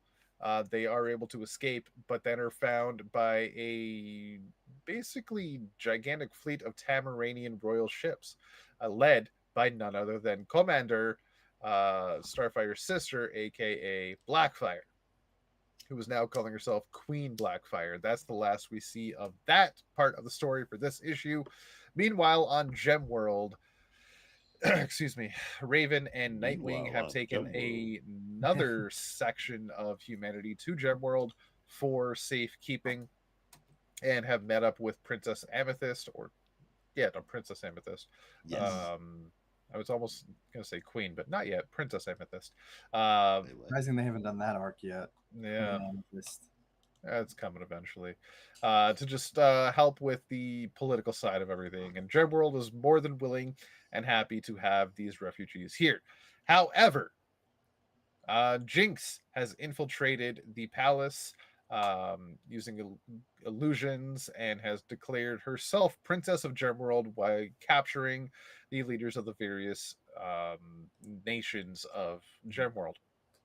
And using the magic of Gemworld is able to summon a bunch of crystal, gem, rock, demon monsters to fight, Raven and Nightwing, a fight that the pair cannot really handle by themselves. So they enact a plan that they are not too happy with. Raven goes down to the basements and frees the refugee they brought with them for safekeeping, Terra. And Terra is now released to help them fight. Hopefully, it does not go bad. Also, Beast Boy and Beast Girl are sent to a planet with a whole bunch of other refugees that they were promised was devoid of any animal life, but instead has giant tentacle monsters. And Cyborg is getting ready for the fight of his life next issue. Quite literally, he could die. Yeah. And if you're paying attention, you know who his opponent is. Should I spoil it for those that don't? Yeah. I mean, that's what we do. Remember, we decided that before we started this show because of the big spoilers at the end of the other. So it's okay, but like I'm also saying for you, Josh, because it's not mentioned in this issue. It's a solicit spoiler. Oh, then no. Okay. Fair enough. Yeah. So you'll find out next month who his opponent will be in issue 30. And is it just me, or does it feel like the first issue of DCKO came out like 5 years ago? It's been a while. 5 years ago. It feels like it's been so long. Maybe like 5 weeks, but but it does feel like 2 to 3 months, like in that time frame somewhere. You're not alone there, Brandon. It definitely does feel like I was thinking, I was like, that felt like so long ago. Why? Was it end of September or mid October that came out? So I'm looking when this fucking thing launched. I said this should be a weekly event. Yeah, it was the first week of October. Okay. But we're like more than halfway through November. So yeah, it's been a while. And we're not getting our first real fight until next week, if I remember right. Yeah. That's correct. Yeah. And then issue 2 comes out in December. Because they launched the fight and then they took us over to Batman, who has nothing to do with it. Yeah, I don't know what's going on with the pacing of the series. Way to go, guys! I'm seeing issue 2 next week, and then issue 3 is in January. Oh, it's next week? I thought it was in December. No, issue 2 is next week, November 26th. It must have got pushed up because I remember looking a few weeks ago. It was supposed to be December. Yeah, so that's probably issue 3. It must have gotten pushed back. Jeff Johns or Jim Lee tied to this in any way? Jason Fayback, perhaps. Yeah, I don't know what's going on. Well, December does have quite a lot on the checklist. There's Night Fight number 2, Superman versus Redacted, Aquaman number 12, Wonder Woman versus Redacted, Titans number 30, Harley Quinn versus Redacted, The Flash number 28, Superman number 3, Red Hood versus Redacted, and Justice League Unlimited number 14, all coming out in December. I see. So yeah, they probably want to give it a little bit of space for the next issue, or issue 3 comes out. And just based off the checklist at the end of this week's books, that is the heaviest month for DCKO books. Merry Christmas. It's a DCKO Christmas. Oh, wait a second. And the only thing that's going KO is my wall. Oh, yeah. Hold on. A second here. Oh, actually, you know what? It's technically still spoiled this week because the cover for next month is right here on the DC Nation Spotlight page. Yeah. So Josh, you probably already seen it if you look at those pages. Well, yeah. Hold on. All right. I'm holding on. I appreciate that. Thank you so very much. You're welcome. Happy to help. Should I play hold music? Do you have hold music? Don't play with my emotions, boy. Let's enjoy this brief interlude. What are we doing today?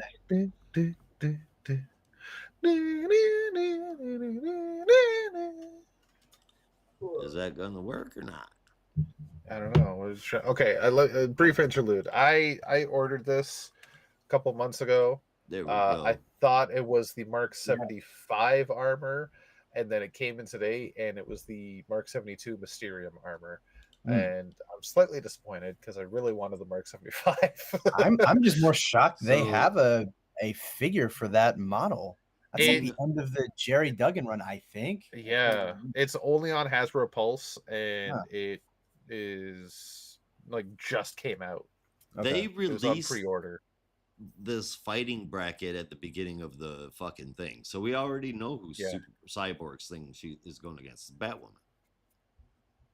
Yeah, but I think he was talking about who wins, possibly. I mean, no, he said who he's fighting against. Who he's fighting next month in Titans number 30. It's not Batwoman. Then why in the fuck? That's weird. All right, then it's Swamp Thing or Vixen? It's Swamp Thing. Okay. I mean, it's really not hard to figure that out from the bracket. Yeah. And we did say that Swamp Thing and Cyborg were going to be the ones that were in there. I feel like I should have gone through and put all of our picks all the way through. You and I did that. We did do that, but I feel like I should have written it down. Yeah. Yeah. I don't know what week it was either. Well, do you want to know the fights that are listed in December? Nope, not altogether. Okay.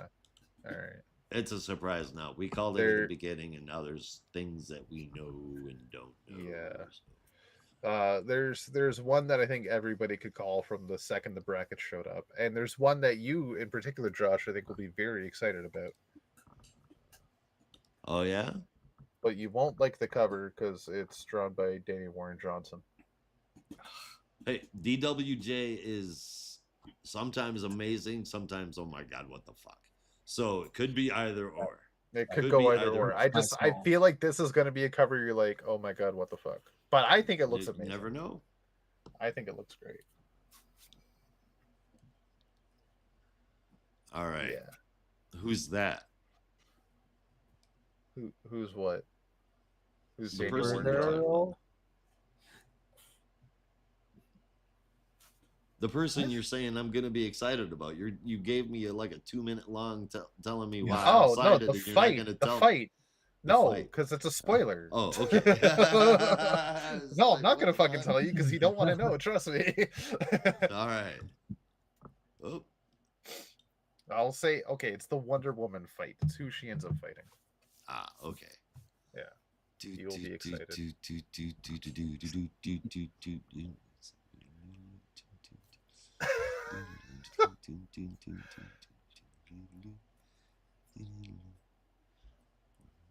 So where even is Cyborg there? Okay, Cyborg is dropped underneath right there. Round 2 fights is what December is.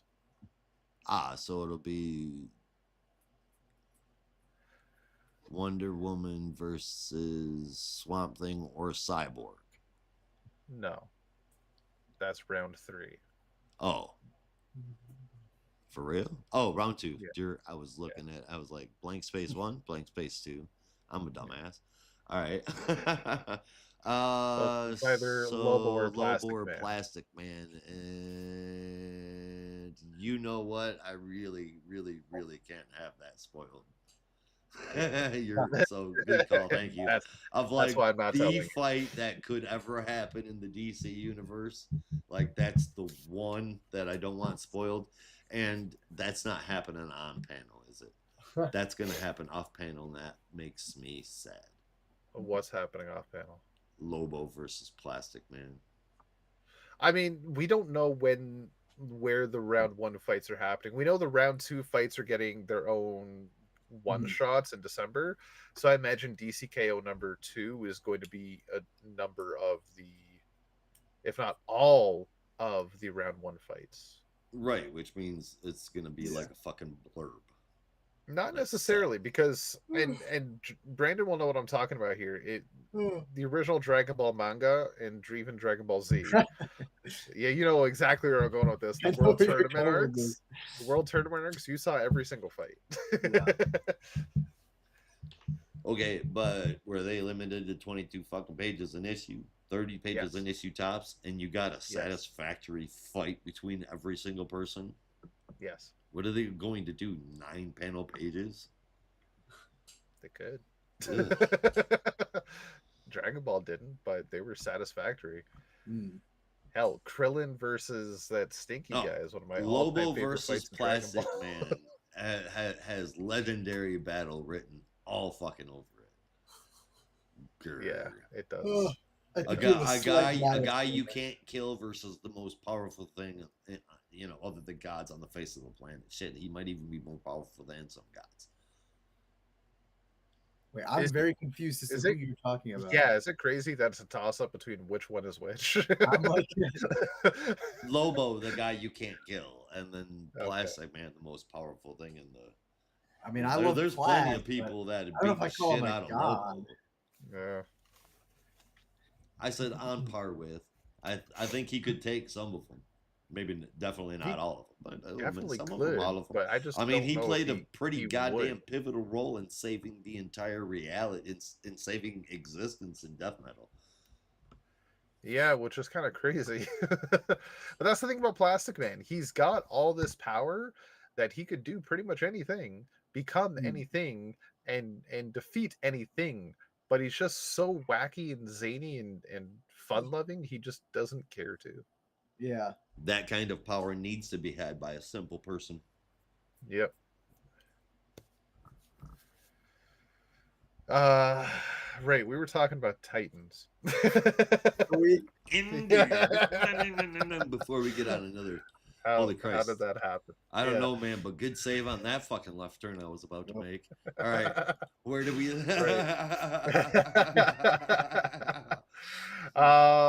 Okay, two quick clips notes for me.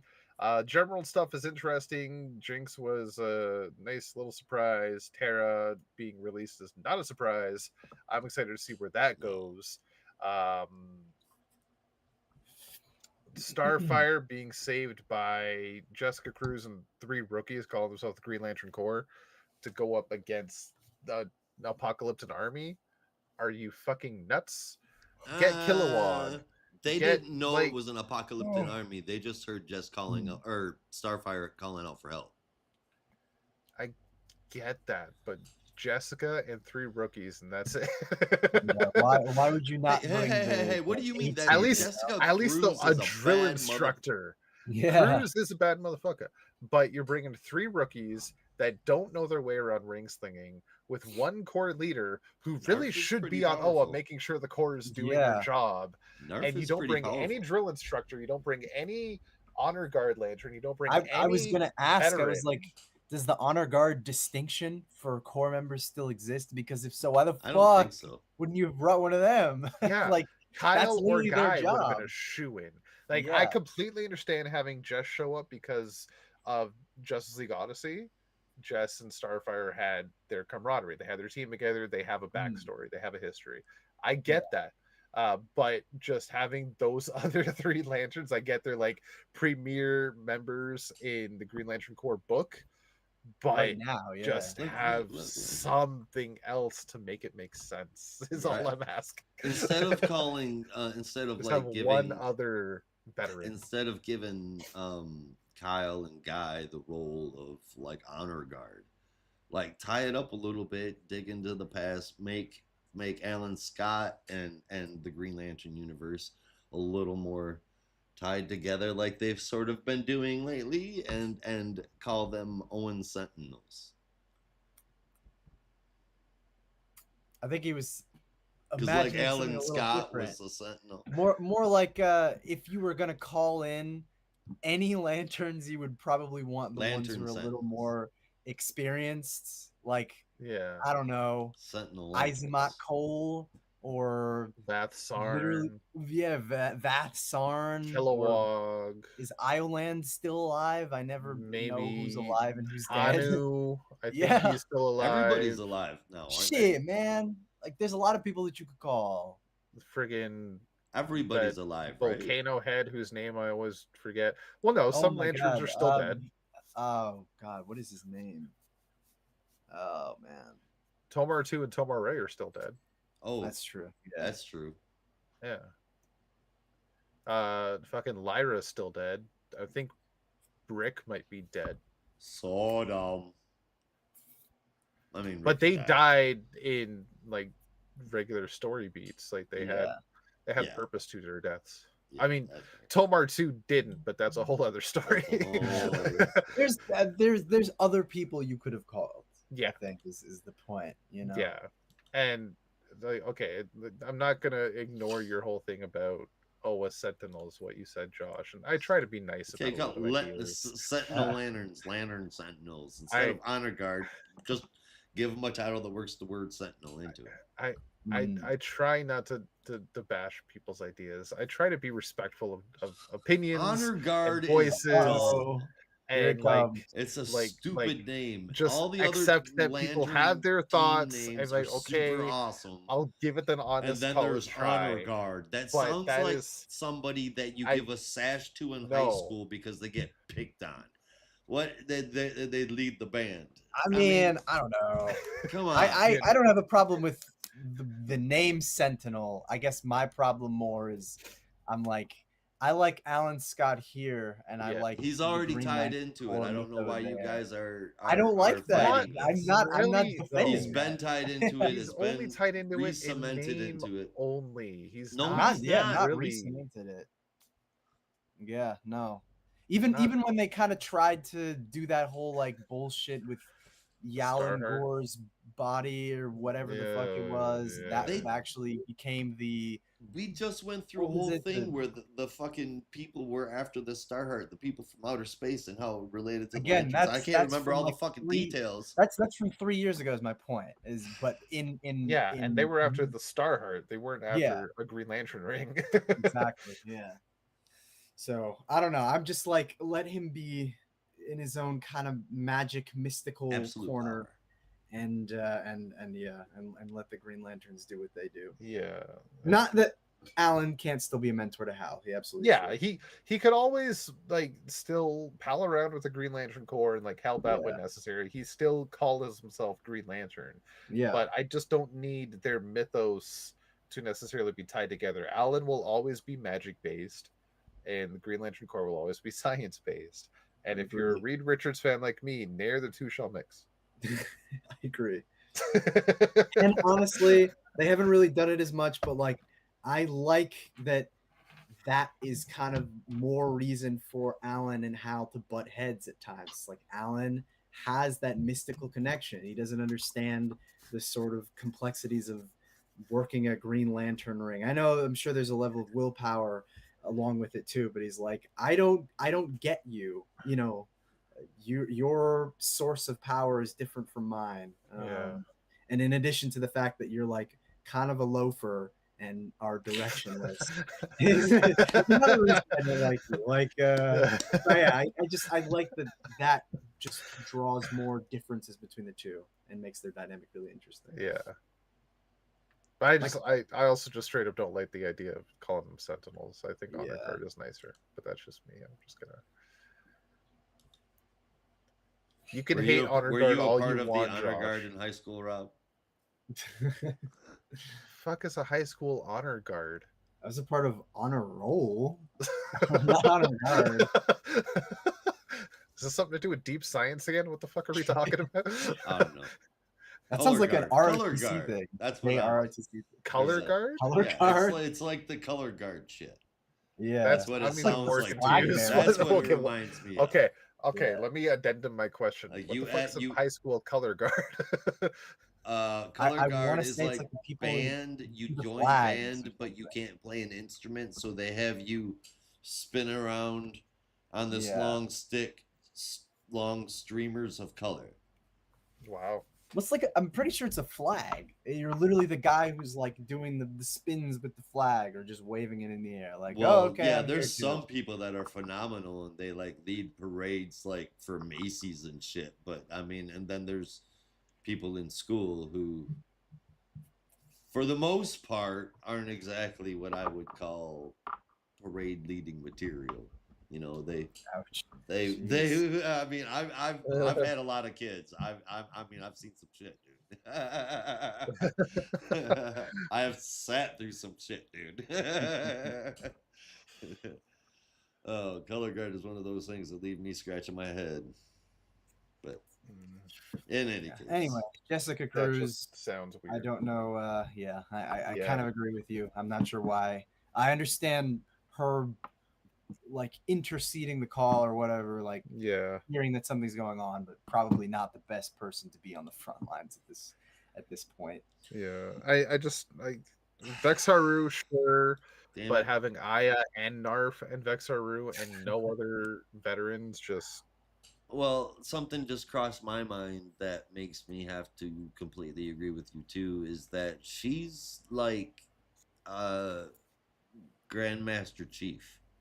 yeah, she's Why got a is lot of she the shit on one her that's plate. because she should not be going out in the field? It's not a Yeah, question of no, that's Exactly. is she the right that's choice. what It's Robert. she That's what Rob was shouldn't be saying. getting out. She's Okay, trying to be Yeah, I forward. missed that part. That's right. she's got Yeah. enough shit going on. Yeah, she's But it's not desk jockey now, man. my point of contention isn't even the fact that Jessica is out there. It's the fact that Doesn't Jessica is there alone with 3 rookies to go up against an Apocalypse army. Yeah. Right? And I get they might not have known it was Apocalypse army, but to have the core leader who is busy as fuck, sure, going out on a mission to save an old teammate, fine, but doesn't bring anybody else that can possibly step in if she gets called away. Yeah. Also, isn't that like a huge risk? Not even just the fact that they're facing an apocalyptic horde, but like if she gets, I mean, she's not gonna get killed, but like that's why you usually don't have a leader right in the front lines, because if she's gone, they're fucked. You know? Oh, wait. Are they gonna call John? Shit. No, you can't. No. He's I get it. Mhm. I get it now. Oh, you get it? John Layman had to have been a Star Trek fan. Jesus. Narf is a red shirt. No. So you're saying they're all Kirk gonna always get killed? went on Is the that away what you're saying? missions. Captain Kirk always went on the away missions, along with the second command and the chief medical officer and a fucking random ass red shirt that always died. Oh my word. Narf doesn't die. Narf can't die. Narf's got story behind him. I promise you, there's certainly story. not going to be Vexaru because she's badass. Not going to be Aya because there's going to be a riot. There's Narf has specifically got some instigated by story you. behind Yes. him. I will call up Jeremy Adams and be like, okay, So- do you know what they did to our child? Oh, Like, God. do you know what they What did did to you this do beautiful to our creature? Baby. So in this analogy, what Aya is Spock, Vexaru is, I guess, maybe McCoy, Yeah. and Narf is random red shirt number 7. Yeah, That would be most logical. yeah. Ensign Narf. Narf. Yeah. So if anybody dies, it's Narf. Science. And Yeah, it worked for Captain Kirk. It can work for Jessica Cruz. I'm just imagining Spock meeting Aya. I wonder what that would be like. Boring. Ouch. Fascinating. You're a mechanical being comprised entirely of energy. Fascinating. Yes. Yes, I am. I feel like even Aya would be kind of bored by Spock. Honestly. Spock will just be like scanner, and be like, "What are you doing? I'm scanning you." Okay. Be naturally curious It- and it- probably say something- lead to them playing something like very 5D chess. robotic. Yeah, something very robotic along the lines of like, you know, I've met a few life forms in my time, but unfortunately you are one of the least interesting ones I've ever met. It's like very blunt like that. I'll have But you know Aya says that. that? I Yeah. can see that. Yeah. I'll have you know that I have seen Spock take interest in somebody else because of a different personality, and it did lead to them playing 5D chess. I will say that I've seen Spock take an interest in somebody because they had a different personality, and it did lead to him sleeping with Zoe Saldana. Oh God, I don't want to talk about those films. Oh, Josh nearly fucking coke out the nose.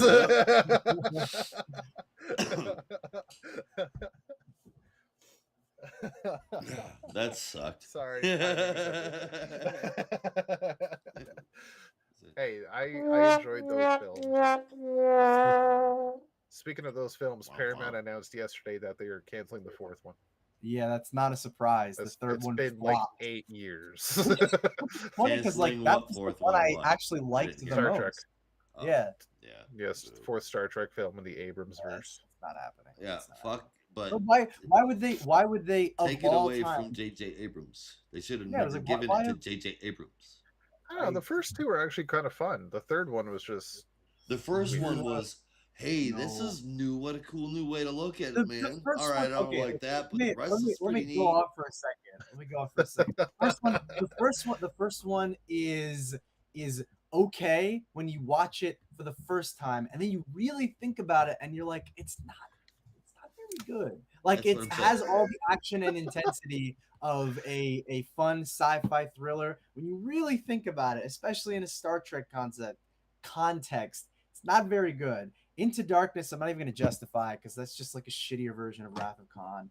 Oh my god, I so agree. The third one, I mean, no, it literally is. They're just redoing Wrath of Khan. It's just they did, yeah. And like, and that's not like, oh well, you saw when you were a kid, like you nostalgia for like whatever. Like I saw Wrath of Khan earlier this year. They did a showing at this theater in Lower Manhattan. That movie is still just as good as it was the first time you ever saw it. So I'm like, this is not my own personal bias. That movie is still great, and just having a less interesting, and if we're being honest, worse acted version is not winning any points.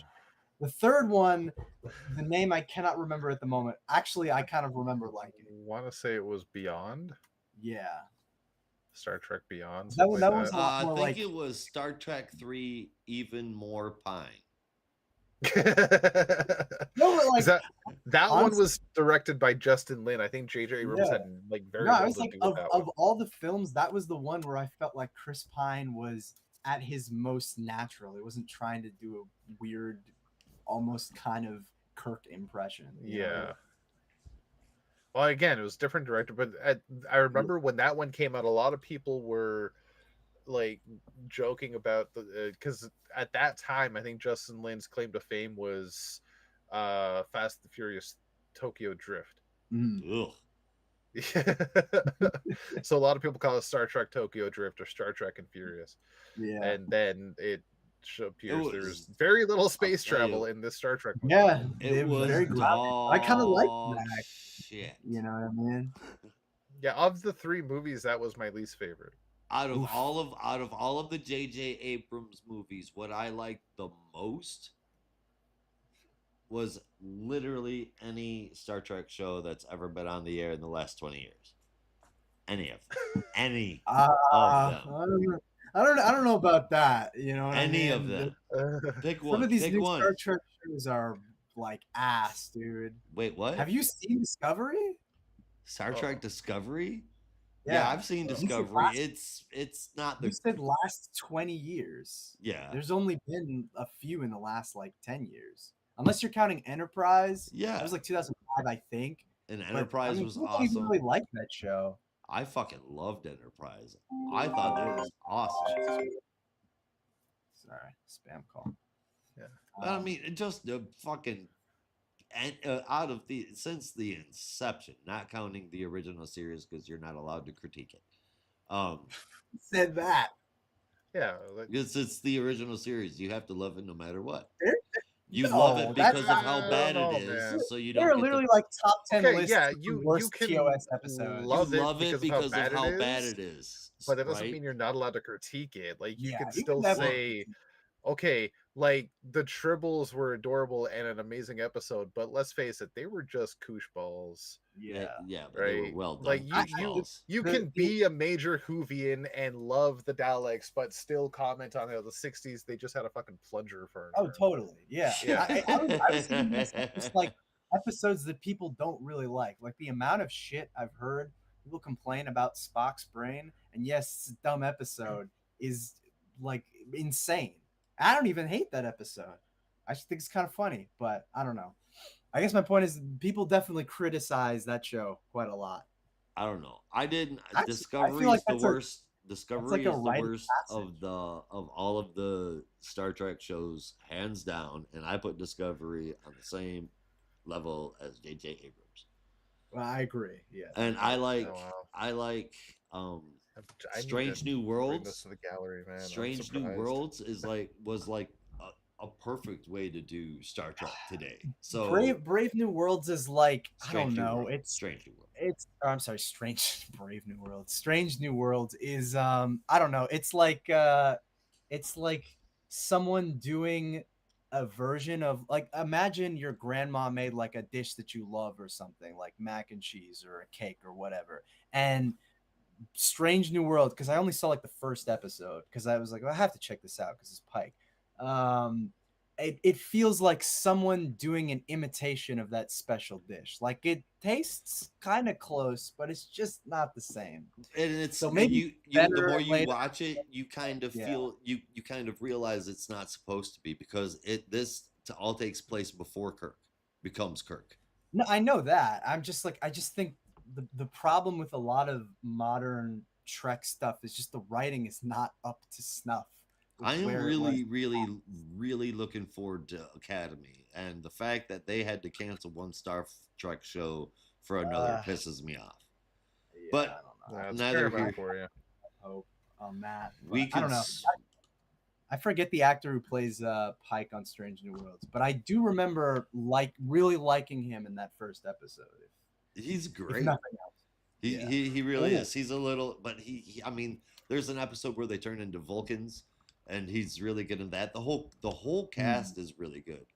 Yeah, I mean, they looked good. The fucking science officers, both of them, they were phenomenal. Some of my favorite characters. The guy that did Spock, he couldn't have done a better job. The security officer. Don't tell Caitlin I said this, but the fucking worst part, Patton Oswalt in Strange New Worlds. Oh my God, that was gold. He played. Have you heard of Patton Oswalt in Strange New World? His character is a sensual guru Vulcan. Okay. His parents were obsessed with Earth culture, so they named him Doug. So there's a Vulcan, 100% Vulcan named Doug, and he is a sex guru on Vulcan. What? How is that even possible? Vulcans have purged all emotions. Is the whole point. But there's the culling that happens, and in Strange New World, you find out that there are off-put sects of Vulcans that have chosen not to go through their culling, and the Spock that we see here is trying to decide whether or not he wants to go through the culling or if he can manage his human emotions as they are. I guess that's kind of interesting. It is. I mean, it's ultimately, I wouldn't say it's not in line with Spock, because anyone who's seen the motion picture knows, like, that's sort of why Spock doesn't go through with the Kolinar, because he still has that attachment to his comrades, all, like, essentially meaning he still has some emotions towards them. But I don't know how I feel about that whole, like, that feels so I'm saying this on a comic book podcast. That feels so comic booky to be like oh, it's serious.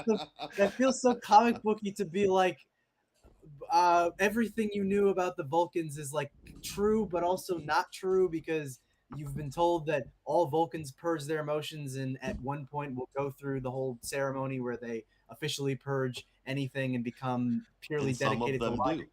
Some of them actually what you didn't know was, and that's still true, but it's like, but actually what you didn't know is like, oh, there's like little sects where apparently some of them didn't do that, and I'm like, it's like some of them are accepted by Vulcan society, like Doug. He's a respected member of society. However, the vast majority of the ones who do go through it, and there aren't that many, but the ones that do go through it typically are criminals. And then, they go after that. I don't know. I don't know about that.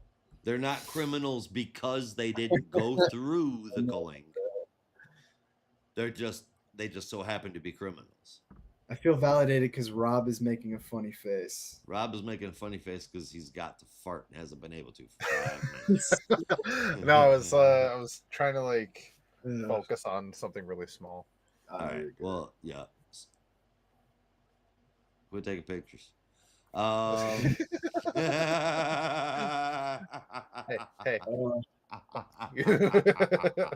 Like, what's going on today? It's like I want to talk about everything but comics. Yeah, so and Titans. You know what did you guys think of Titans?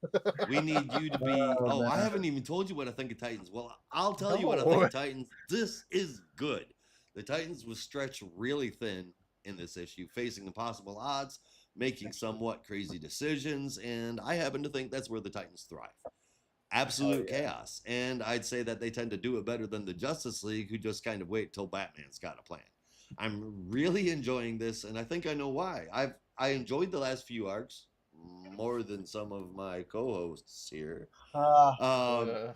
But they could have been much bigger. I enjoyed them. This isn't just good story. This is good Titans.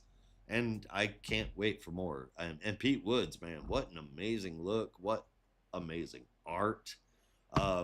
This gets an easy 8.25 out of 10.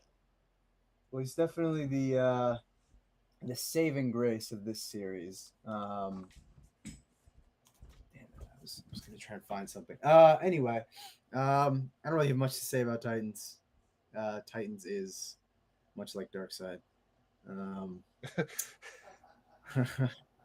I guess it's a little better because it does sort of have that connection to DCKO, and it does feel like it's actually trying to connect with that a little bit more. And there are moments that I like. Love Cyborg's like little speech to himself at the end. Like that felt so just great for his character and getting hyped for what was to come.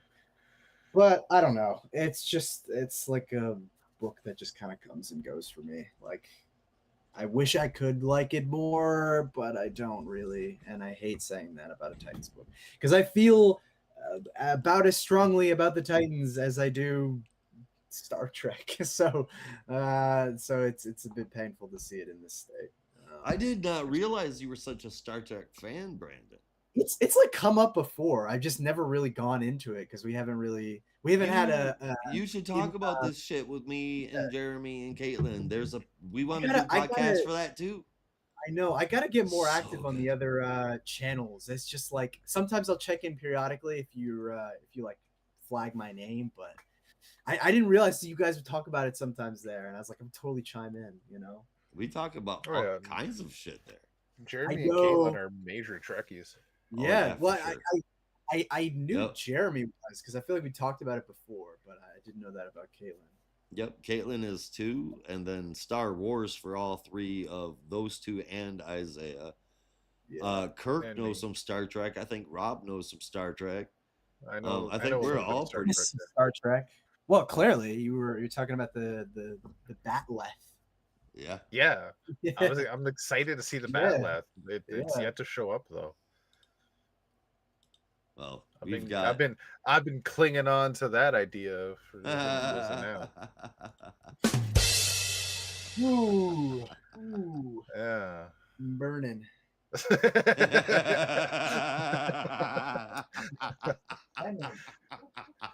All right, hey Burn Boy, we gotta talk about Burn Boy.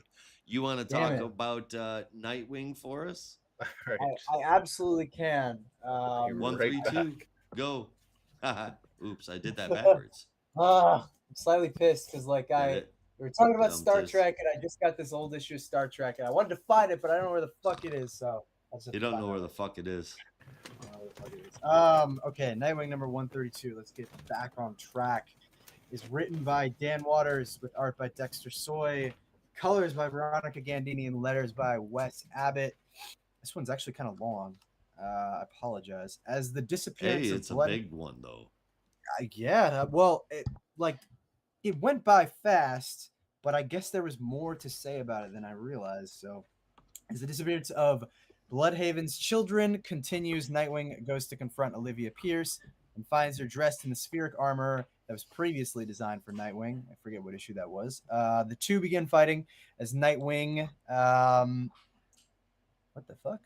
To begin fighting as Nightwing began fight. What the? I must have been on drugs when I wrote this. Somebody had a typo. The two begin fighting. Well, I wrote it down, so I'm like, I just wrote the same thing twice. With Nightwing finally getting the upper hand and trapping Olivia in a bunch of wires. Furious Nightwing yells at Olivia about how the victims are only children, and Olivia replies that she was the same. And then she reveals her dark origin story, or a part of it, because we did see her origin in the annual. A younger Olivia had set up this death trap, believing, by way of comic book logic, that a hero, specifically Robin in this case, would come to save her, because that's what heroes do in comics, which would allow the Zani to get Robin and make him the ringmaster. However, Robin never showed up, and as a result, Olivia was decapitated, leaving behind only a shriveled head. Following the revelation of Olivia's true form, the Zani emerges from Olivia, and through the use of a literal slapstick, and it gives like a definition of what the slapstick serves in the circus, brings Nightwing into the Cirque du Sin. Also, I should mention that Nightwing and Olivia's fight was being broadcast, and the media captured Nightwing seemingly beheading Pierce. Now, if that ending is inaccurate, please let me know, because I was a little unclear as to whether the Zani was like literally bringing Nightwing into the curtains of the Cirque du Sin, or if he was just fading away, leaving Nightwing looking like he just killed Olivia Pierce. The way what I saw happen, and this is like, okay, we both watched the same movie, but this is, but what I saw happen is Nightwing was there, right? And he sees the Zani put one hand on her shoulder, and as the Zani is talking, it's obvious that he's going to do something to her, right? And Nightwing reaches up, puts his hand on her shoulder, and that's when the Zani cleaves her head off. Right. I did that, and I knocked my fucking headphones off. When he reaches out is when her head falls off, and then he says again, "Where are the children?" as he sinks to his knees, and as the Zani fades away, he's saying, "Just follow the laughter of the children." Right. I was going to say, we know that Olivia got her head cut off when she was younger. I guess my question was like, when the Zani was like, "Hey, you fell for the trap. This is what a literal like. Did you know that the slapstick is a literal slapstick, and it was used in the circus and like all that stuff?" I guess what I was unclear on was he just leaving Nightwing there on the rooftop, or was he bringing Nightwing into the Cirque du Sin? No, I think Nightwing was kind of left. Weird. Okay. I mean, because he was saying, where are the kids? And he's like, just follow the sound. They're behind the curtain. Just follow the sound of the children laughing. I mean, he's giving them directions how to find them. If that was the case, I mean, he wouldn't be, like giving him the directions. Yeah, I guess it was just a little confusing in terms of the panel, because it looked like he was bringing the curtains around Nightwing. Yeah. No, I had the same confusion. I wasn't sure. I was hoping you guys would have some insight on that. I don't know. I hope you guys remember this, because I had this issue I had that problem in a different issue. I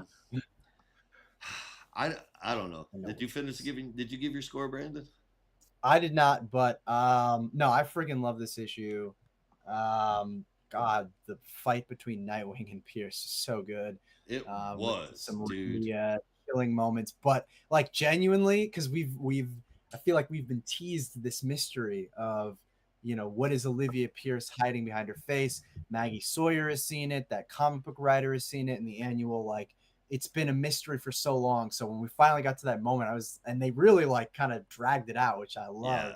Yeah. Oh shit! Like, what is it gonna be? And I'm genuinely like, I have no clue, and that's so exciting. And I wasn't expecting the shriveled head.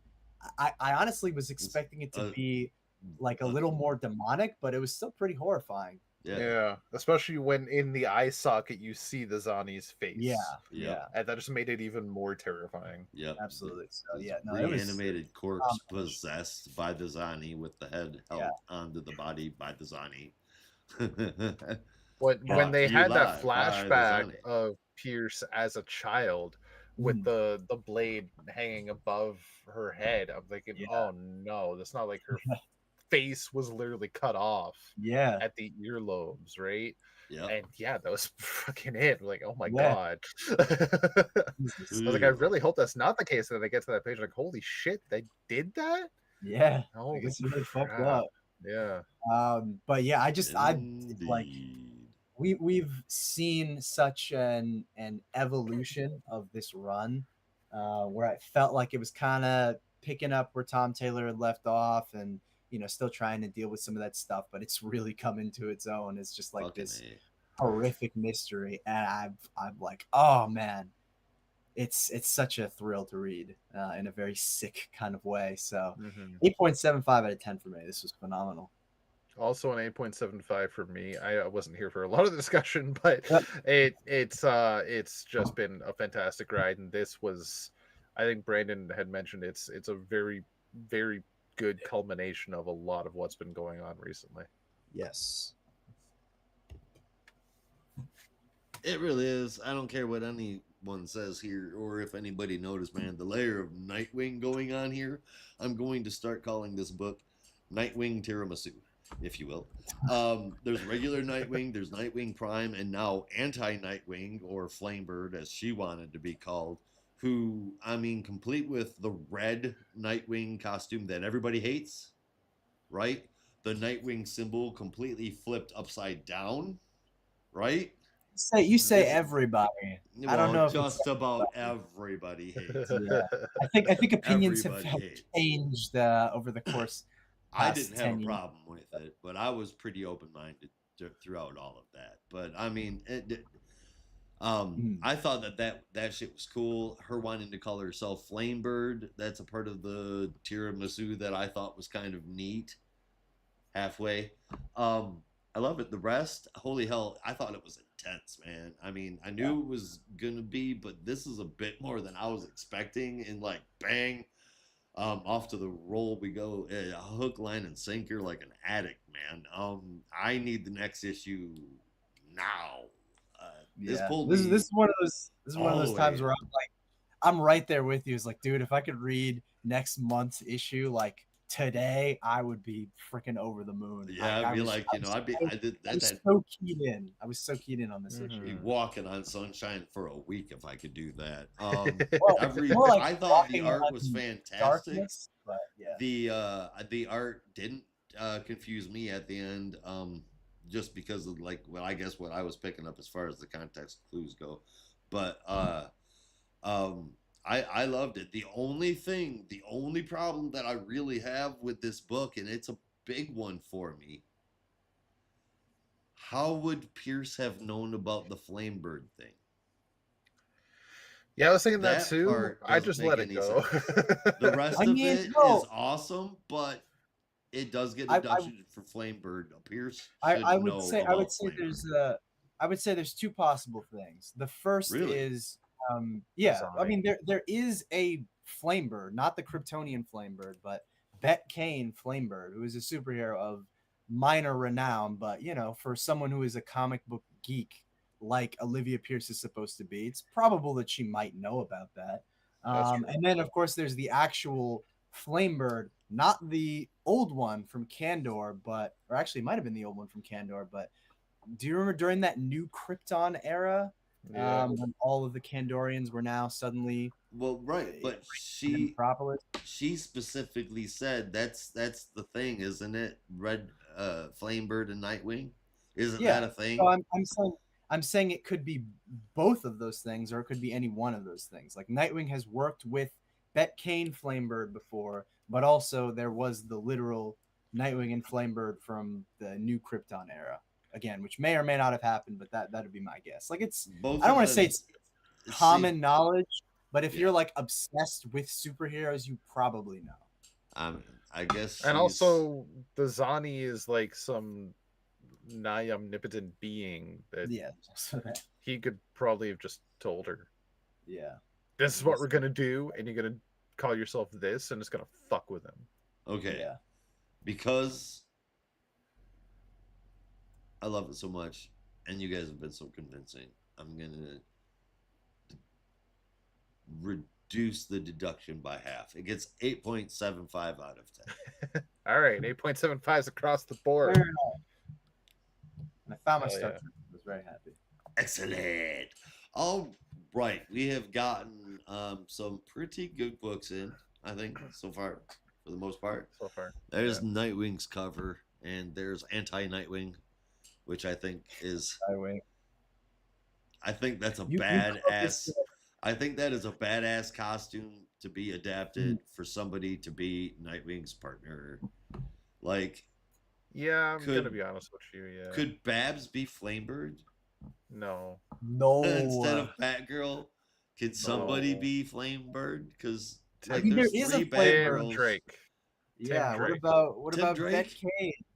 Tim Drake can be Flamebird. What about Damien? No, he's Robin. Tim Drake's Robin. Again, there is a little Tim Drake can be Flamebird.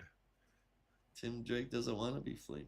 And before LGBT people yell at me for making a bisexual character, oh yeah, Flamebird, you might not want to do that. I am bisexual, and I'm still willing to call him Flamebird because I think it's hilarious.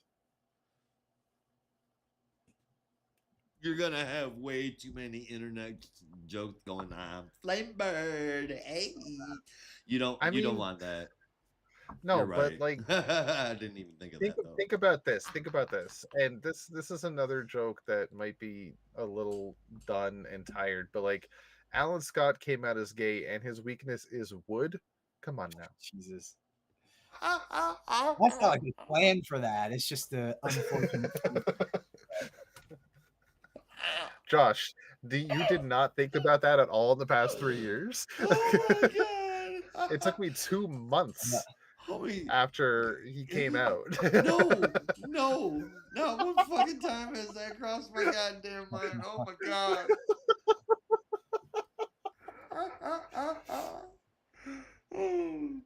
And again, this is me speaking as somebody whose weakness occasionally could also be wood. No discrimination, just comedy. Oh my god. Fucking weakness is wood. Oh, that's hilarious, dude. All right, that was crazy. All right. We all gave our scores. Let's talk about actually, can I talk to you about our Lord and Saviors?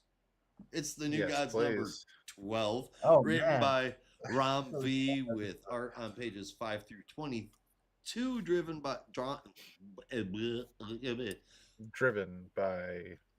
No. See, you said it wrong too. With art on pages 5 through 22, drawn by Evan Keiko, and with driven pages by 1 through 5 penciled and inked by Phil Hester and Ande Parks, all colored by Francesco Segala, with lettering from Tom Napolitano and a cover from Nimit Malavia. It starts with a flashback to early Orion and Mr. Miracle and their separate upbringings. Then we go to the singularity at the end of space. Bear with me my summary, because I have a feeling it's going to annoy the both of you. Color me excited. Okay. Let me start that again. It starts with a flashback to early Orion and Mr. Miracle and their separate upbringings. Then we go to the singularity at the edge of space. The baby is fighting someone. It looks like a monster. It kind of looks like Bobby Drake, Iceman, when he went like monster mode. And then that someone turns into somebody else, and that somebody is nice to the baby and shirtless. And then the baby goes inside the chest of that shirtless person, but also looks like it's floating away into the darkness of space. While Mr. Miracle fights Desaad and the others continue to battle, the baby now is floating through dark space, but surrounded this time by a bunch of black tendrils. And we're told it's driven by Max Lord's ambition, but it's really mind control. After beating Desaad, Mr. Miracle joins Orion, who it is now clear was the guy fighting the baby, but it wasn't at the time because he looked like he was made out of white light, and first he looked like Bobby Chicken. The other end of the dark, all of that. where the baby is headed, is Darkseid. After battling the child, Orion isn't going to be strong enough, so Mr. Miracle goes after him alone. The baby is swallowed up by the tendrils he was floating through. As the singularity swallows the child, Maxwell Lord loses his control over him. Mr. Miracle finds him and pulls him back and out home, destroying the black hole as he did because he escaped it, undoing a fundamental law of black holes in reverse. Kaboom! The child is later speaking to Wonder Woman, who offers the child the lasso of truth to hold so that it can be sure of what it knows and wants to do. We see him fully age into a man, who then goes and wipes out the entire Niktari fleet right out of existence. Deleted. Damn. And meanwhile, Orion admits his shortcomings and hands over the staff to deem Mr. Miracle to be the new High Father before he goes to meet Metron and say that it's his destiny to end Darkseid. I'm really sorry that it had to be like that, but if I give you my opinion, maybe it will help explain it a bit more. I feel like the book was heavy, like really heavy. And to be honest, the way that I wrote the review is because initially some things weren't obvious to me in the art. Could just be my fault, but it did stand out as to being clear. Obviously, later on, it's clear that the baby punched a hole through Orion, but the way that the art was, the baby was in fetal position in Orion's chest. None of that was clear what was going on with the baby at all, and there was no caption, no narration, no nothing giving me any kind of direction. Regardless of that, Cagle's art was awesome. Unfortunately, Hess pencils were not. I just don't like his style, and it's never going to change. The story was really good. The art with no text was hard to follow, and the first 5 pages just aren't my thing. Again, the story was top-notch, but the art made it a little hard to read. I have to give this one a 7.25 out of 10. Brandon, I hope we can still be friends. No, I'm leaving. See you guys. Yeah. No, I will make peace with the rage that dwells within me. Because I'm just like, you bitch. And not like Will Esther, but anyway, that's neither near nor there. No, I really enjoyed this issue, and I can understand where you're coming from in that there are definitely moments where Evan Cagle's art can be a little bit hard to follow, but I sort of got what they were going for, so I didn't feel like I was totally lost.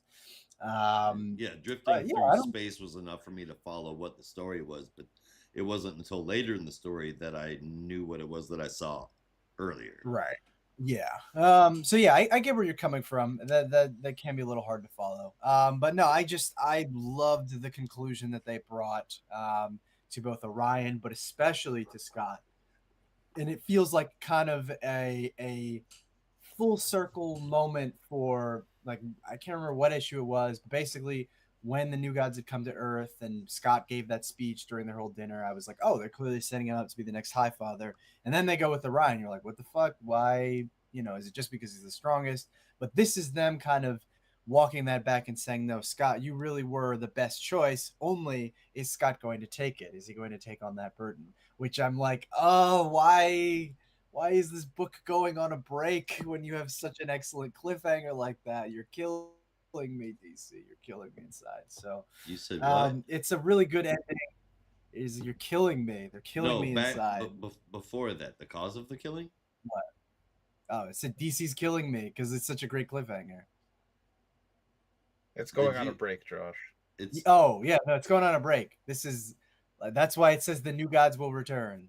Yeah. And break for DC could be 4 months. It could be a year. It could be 5 years. Probably won't be, but I'm like, yeah. Why? This book is so good. As far as we know, there are no solicitations still through until at least February. I'm so sad. Yeah. So I'm like, this is one of the best books DC has. Yep. You know what I mean? So I don't know. I think this is Rob B's choice, though. Isn't it? My God! I'm like, this story can't pick up. The story can't continue until after DCKO is finished, because it needs to be able to figure out where Darkseid is and how it relates, and if there is even still a Darkseid. Yeah. Well, I guess we don't know exactly when this takes. Yeah. Well, if this is after DC All In, I think it is actually. So yeah, I see what you're saying, but I don't know. I'm like, you can write around that, you know. When does going to last that long? It tells me when to expect it. When does DCKO end? Well, but that's not a guarantee. Yeah, it's like the problem is it's not really a guarantee because it could be that it comes back right after DCKO, or it could be a year from now. You just don't know. So hey, I'm not trying to say that so it happens. I'm just as you are, but I'm like, we don't know. We don't have any answers, and that it is incredible. We got one answer. Yeah, we got one answer. We got the answer that makes sense. That is speculation and wishful thinking, but is not a guarantee. Hearsay. Yeah, hearsay. Yes, a very good point. But nothing confirmed is what I'm saying. So. No, but nothing else would make any sense. Well, yeah. Again, we say that, but we don't know that to be true. Be missing out on the hot sales. DC, learn from your mistake with DCKO. When you got people reviewing comic books that are like, also, Jesus Christ, this book that came out 4 to 5 weeks ago, this big, huge, monumental, action-packed thing was 3 months ago? 2? When guys who are reviewing it can't remember the shit or feel like it was forever ago, the general reading audience has already fucking forgot about it. Yeah. Well, I mean, it's only in its first issue, so it's hard to say where it might go and how much it might bring people in. But I guess what I'm trying to say is, like, I don't know if this book was necessarily a huge seller or anything. Historically, the New Gods have not been the biggest like pull, especially when they have their own title, which sucks. But I could see them being like, well, you know, we gave it 12 issues, we tested it, maybe the sales just weren't there, so it is an ending, and it's open-ended enough that if a writer wants to pick it up somewhere else, they can. I fucking hope that's not the case, because I the only person I want to pick up this story is Ram V. Like, clearly, this is 100%. His baby. But I don't know. It's just like I was worried that this was going to happen, and when they said they were getting to issue 12, I was like, okay, all right, we got past issue 11. You know, Jack Kirby didn't even make it that far. No shade, but like, come on, let's keep this train going for as long as we can. But I guess it was just not meant to be. So I don't know. I don't want to be all doom and gloom, because it was a really good ending. And there is the possibility that it will return very soon, but it just kind of is bittersweet that we don't really have a definitive answer on that. So I'm going to give it a 9 out of 10, but I'm obviously very sad that I don't get to read another issue of New Gods next month. Yeah. Also a 9 out of 10 for me. Just fantastic stuff. I absolutely loved the intro stuff. Josh, if I may, the confusion you had with what you were calling Orion look like Monster Iceman. Yeah, that's like his true form as a son of Darkseid. That's his Darkseid. I must have completely fucking forgot that. Yeah, that doesn't come up often. I hate that. It doesn't come up often. So the first time I think I remember seeing it was in Justice League Infinite. Huh. Did that happen in that book? Maybe. I don't even remember, honestly. It was near the end. Well, that was also like that whole thing was kind of just forgotten about because at the end of that whole run, he became the leader of Apocalypse. Yeah, and then that was just forgotten about completely. Yeah. But yeah. Yeah, no, that was like his true form, his true visage. And then once he realized that he would be scaring the child, let's just look like a human again. Of course, then the boy decided, no, you're gonna be holy for sure. Yeah. I loved it throughout. I thought the entire fucking run was fantastic. I thought this issue was fantastic. A perfect way to cap the story for now. And I'm so happy that Scott Free is potentially going to become the new High Father. I am ecstatic about that. Yeah. But one thing I'm confused about, and maybe it's just a story that's left to be told, is there was a whole issue about the Black Racer, and then he never showed up. Well, I do remember him destroying ships in issue 11. Yeah, I thought he was fighting the Nektari, and then was never mentioned again. Yeah, I kind of forgotten about that. I wonder what happened to him because the baby went and blew up the Nektari. There's no more Nektari. That's fine. Yeah, so where's the Black? Yeah, I gotta look at that issue again. Yeah, because I remember that was how they ended it. Like, oh, the saving grace has arrived. It's the Black Racer kind of going through the Nektari fleet, but yeah, if there's anything else beyond that. Yeah, we'll have to see. Hopefully, issue 13 will come out soon, and we'll have more info, and it will involve the Vigil. Yes, that would be a nice little cameo. Yeah, I'm hoping not even just a cameo. Let's continue that fucking story because it was also said that the Vigil will return. So return already. See, that's also a bad sign because I'm pretty sure that also ended with the Vigil will return. Yep. And it's been 3 years. Yep. That's why I'm like, there's no way. Really pissing me off. I don't want to be Mr. Pessimistic, but it's tough. Man alive. Again, I'm not even gonna blame DC for this because this is probably Ram V's story choices, right?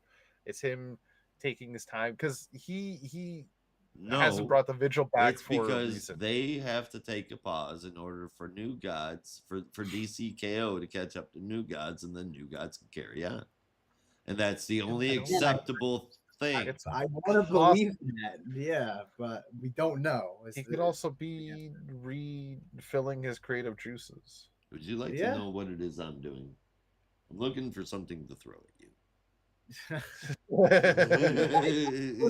is there to say? You know, it's very unfortunate. I'm still like, what the fuck's going on with the Doom Patrol? They were in the bleed. They'd gone to the bleed, and then seemingly it was like the Doom Patrol will return. Well, Silence. The Doom Patrol. Patrol, you would expect to disappear and reappear. I mean, that just fucking happened. I mean, not in the middle of a story though. That's sort of my first time. It is a cliffhanger, you know. They should have bumped into the Vigil, and then we'll end up with the New God. No, honestly, I need to pitch my Limbo book to DC because, like, I would love to write a story where all of these unfinished endings are addressed in a metafictional way, where it's just like, oh yeah, we just never really like did anything. We kind of we said we were gonna go off into this adventure, and then we just ended up in limbo because like no one knew what to do with us. Okay, I have an idea. Bouncing off that idea, is it for me to write a love story between Lobo and Blackfire? No? What? Okay, that's completely out of left field. But that thought just randomly popped into my head. That would make an awesome comic. A Black Label Lobo book where Blackfire and Lobo team up together and they start fucking shit up for some reason. She is the queen now, so it would make sense in continuity too that she'd have the. Anyway, continue on. My brain's wrong. I somehow have a hard time imagining Blackfire putting up with a ruffian like Lobo. Yeah, I could see it more as like Blackfire's trying to get away from him, and Lobo's like, "Nah, baby, we're meant to be." Like, there would have to be a reason for them to team up together. That would Yeah. be like that would be such a fun. Oh man, R.I.P. Yeah. Alan. R.I.P. Alan Grant. That would have been such a fun Valentine's Day special where it's like Lobo goes around and like tries to hit on all the like cosmic powerhouse women like Maxima and Blackfire other people, and he's just like, come on baby, like we're meant to be, and they're like, fuck off, and they try and kill him, and he's like, that just makes me want you even more. Holy 90s. I don't have the comedy chops to write something like that, but I think it could be a cool fucking bet. Why don't we have a Lobo Black Label book? Somebody needs to do something about this. Yeah, Josh, do something about this. Yeah, you should write it. Nobody wants to read what I have to write. That's a line, you know it. We've said numerous times we would read it. We're saying it right now. Better at doing a story like that. Okay, so my idea for New God's Return.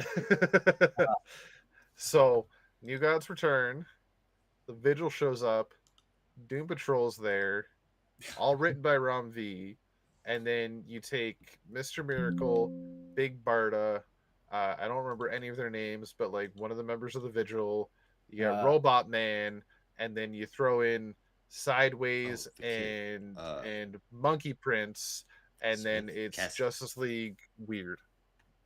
Justice League Weird. Justice League Forgotten. Castle. Justice League Limbo. Castle the Kid. Okay, we'll go with Castle the Kid then. Yes. And all written by Rom V, and it's a team of heroes that just get left behind. Yeah. And just for the shit of it, we're gonna throw in Animal Man as well, because he always gets left behind. Yeah, he would be in limbo too right now. Yeah. I will always come back to that idea and how much I love it. The concept that limbo is a real place, and when comic book characters don't have any role to play in a story, they're just there. They're just chilling.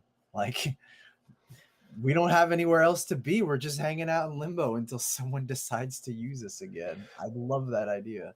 So it's like, all right, well, let's get a team together and get out of limbo and actually do something, and we'll be Justice League. Who cares? Our motto is, are you going to read this? Oh, I'm muted. That's why somebody turned limbo into a bar. Someone going to read this? Oh my God. That would be like, man, I wish I was funnier, because like I would do a spoof of, you know, that Justice League cover where everyone's looking like mean mugging the reader, that like Justice League International cover. Oh yeah. The famous one, the one that everyone spoofs. And Guy Gardner's who like want to do something or want to make something of it. I would do that. I would do that with all of those characters you mentioned, like Sideways and Castle and like everyone else who's just like been forgotten. But someone would say, rather than say like we want to make something of it, he's like, you're gonna buy this, right? You are going to buy, like, imagine seeing that in your comic shop. It's like front cover, someone saying is like, you're gonna buy this issue, right? Please. That would make me buy 3. Don't worry. I'll buy that and 2 variants. Hey, you looked at it. That means you have to buy it now. Yeah. All right, well, speaking of Justice League, oh yeah, perfect segue. Yeah, we should really get rolling on these books. We got 2 more to go, and it's 8:48. All right, it's Justice League Red number 4. I'm gonna speed through this. It's written by Saladin Ahmed with art from Clayton Henry and colors from I gotta zoom in. Ari Prianto Hi-Fi and David Barron with letters from Lucas Gattoni. Our Justice League Red team are back on the Red Tornado satellite, if that's what they want to call it.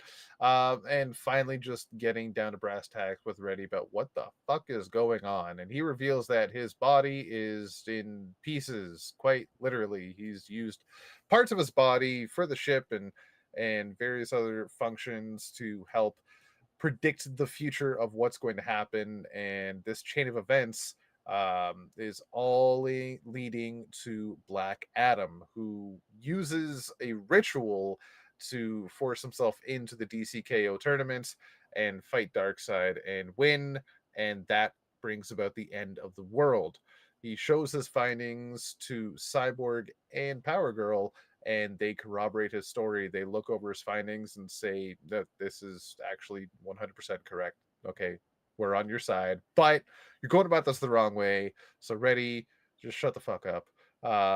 They all head off to Kahndaq and take the fight straight to Black Adam, but he takes the fight right back to them, beats the tar out of the whole freaking team. Even though Red Canary is showing off a bit more of her red energy power, we still need to figure out what is up with that. But still, he takes down the team pretty freaking easily. And that's where issue ends. And Deadman, once again, did nothing but sit around. Yeah, that's the issue. It's hard for me to really go into deep detail review wise, because when I was reading this I was falling asleep a lot because it was like 11:30 last night. For real. Yeah. I'm just I get it's probably some kind of big surprise twist as to what the fuck Deadman is doing there, because they still haven't done anything with him. He's kind of just standing there menacingly all the time, staring and not doing a damn thing.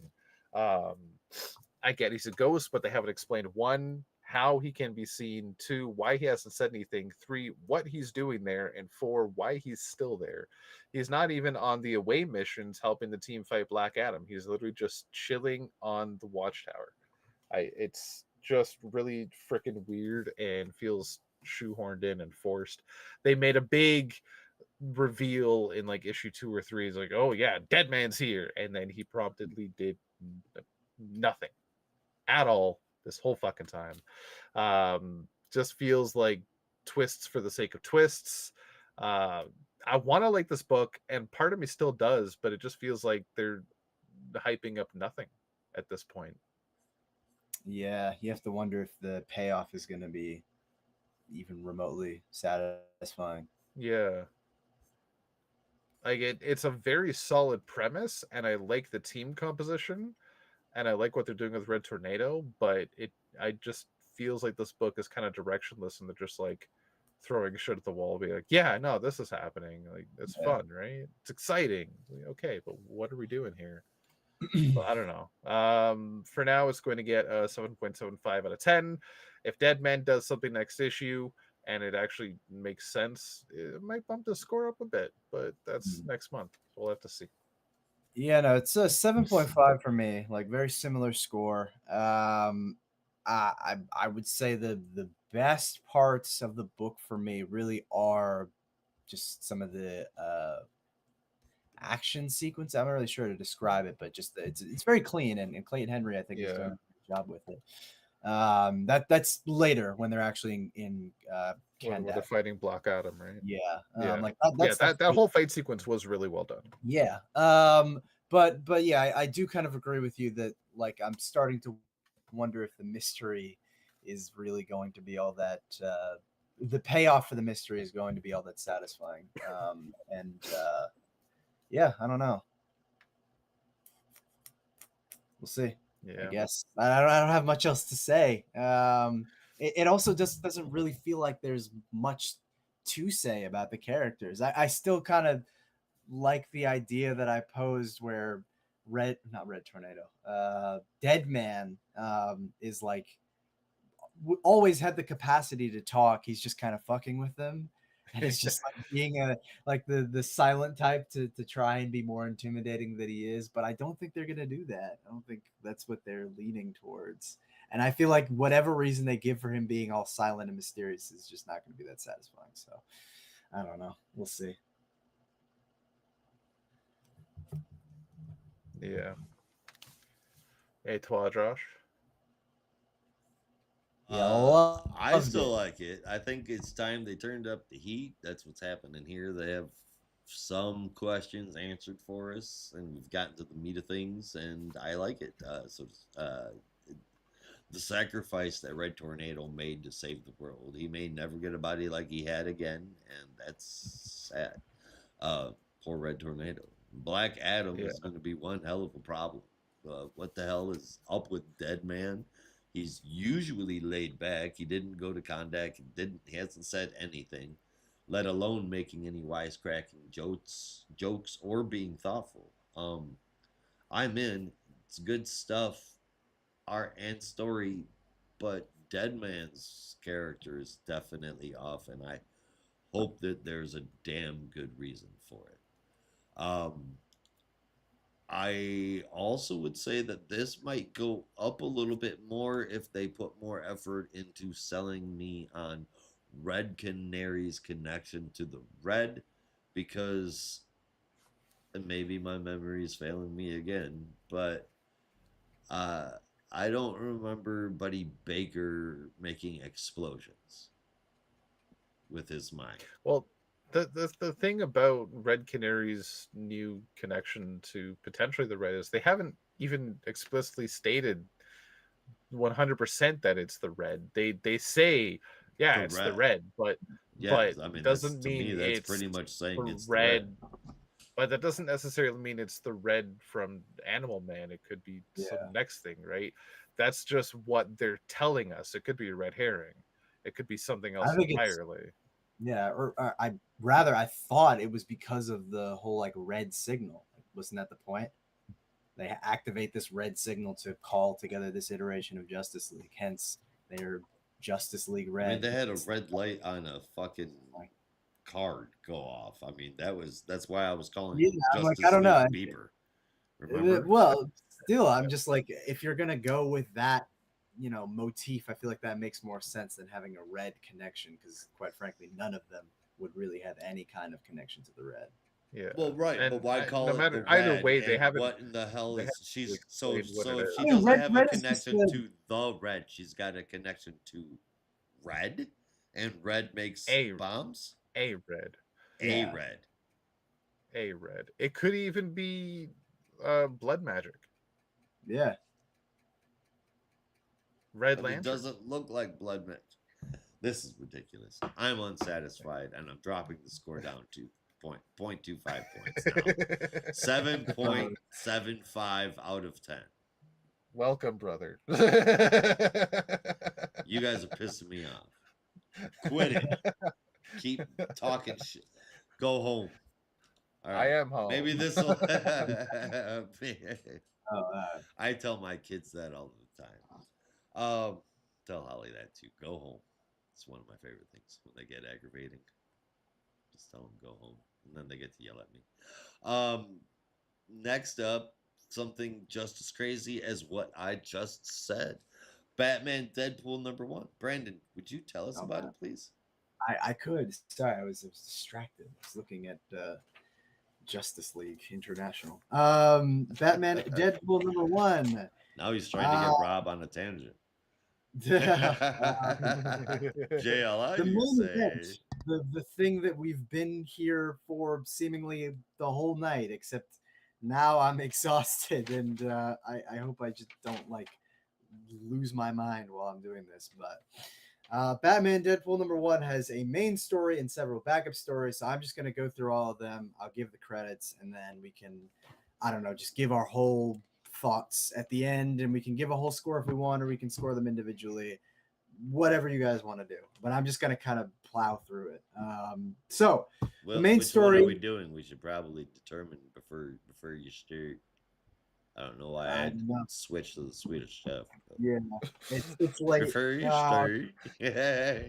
whatever you want to do. I honestly would. Rob, you call it. Prefer to just kind of run through it and give our thoughts at the end. What are we calling?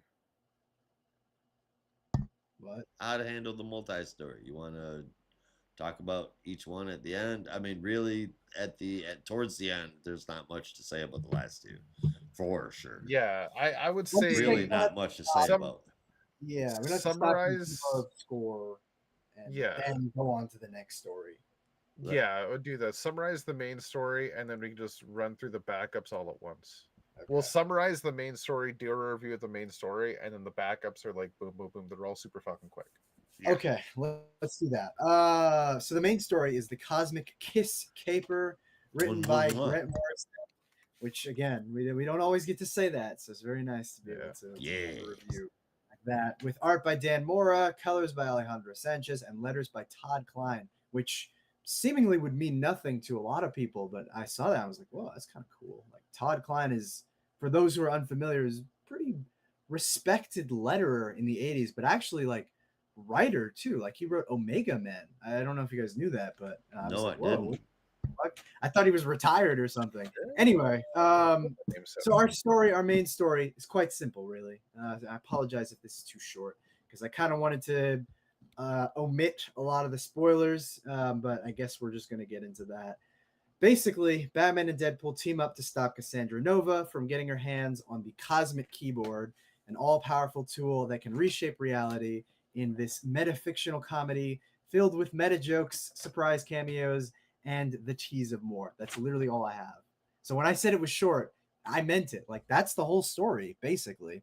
Now there's a lot more to it than that, and again, I was purposely trying to obscure it because a lot of it is just back and forth between Batman and Deadpool. There's a lot of meta jokes, like I said, and there are a few surprise cameos which we can get into, but I'll just mention a couple of them. When they end up on Earth 7642 and Batman is dipped into the Lazarus pit, we're just going to go straight into the spoilers. We have a rather fun surprise of Dark Claw, our old friend from the Amalgam universe. And when Batman and Deadpool finally break free of Cassandra Nova's influence, we also get the surprise reveal of the person who works the Cosmic Keyboard, none other than the writer themselves, Grant Morrison, who, for anyone who read Suicide Squad, anyone who read Suicide Squad, and I was shocked to see them actually mention in this story. There is a moment where the character of Grant Morrison, known as the writer in that story, gets killed on a Suicide Squad mission, but somehow brought themselves back to life, which is crazy. Only through the power of comics is that possible. So that's the main story. Again, I didn't give like too much detail on all the stuff that happens in it. I wanted to keep it brief so we could really talk about all the references and stuff. Yes. But if we're gonna do the review, I guess I should start by saying, how did you guys feel about just the story before we get into all the references? Loved it. Even beyond the references, like the references obviously put the cherry on top for me, but the story itself, between, I know we're not talking about the reference, but the meta commentary, the self-insertion, and the way it all tied together. But like the references aside, like how did you feel about the story itself? It's really hard for me to talk about the story without talking about the references. I think it was a fun story. I think that for a Batman Deadpool story, the way that it was handled by them was exceptional because we got the zaniness of Deadpool in the presence of Batman without someone relying on the Batman reaction, which is admittedly what most writers would have done. And instead, we got a Batman that was adaptive, and it made the issue as silly as, you know, or not as silly, but as unimportant as the ultimate goal of the issue was. It made it a fun and enjoyable read. It made it believable for Batman and Deadpool to go through, as crazy as that sounds. I completely agree, and I think there is a line in this book that sums up that that mindset, like Batman's mindset, perfectly. Which is like, Deadpool's like, I've been talking this whole time. Like, isn't that annoying? And he's like, I had a hyperactive child sidekick for years. My menace is a homicidal clown or something like that. Yep. Like, I don't care. Basically, I don't care. Like, if you've been talking, I'm not paying attention. So Said, have you been talking this whole time? Yeah, it's like basically saying like I don't really give a shit. Like we're working together on this, but I'm not gonna be like, oh, you're so annoying. Like shut up, Deadpool. Like he's just full steam ahead, and that is classic Batman and very much Morrison Batman. If there's any word I would use to describe him, it's like hyper capable, and it was definitely that. What about you, Rob? How'd you feel? Oh wait, I'm sorry. You just told me how you feel. Well, I didn't get to finish.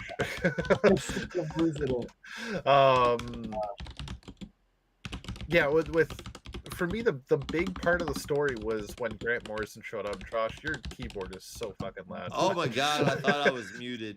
Damn it! I am so sorry. Anyone who heard.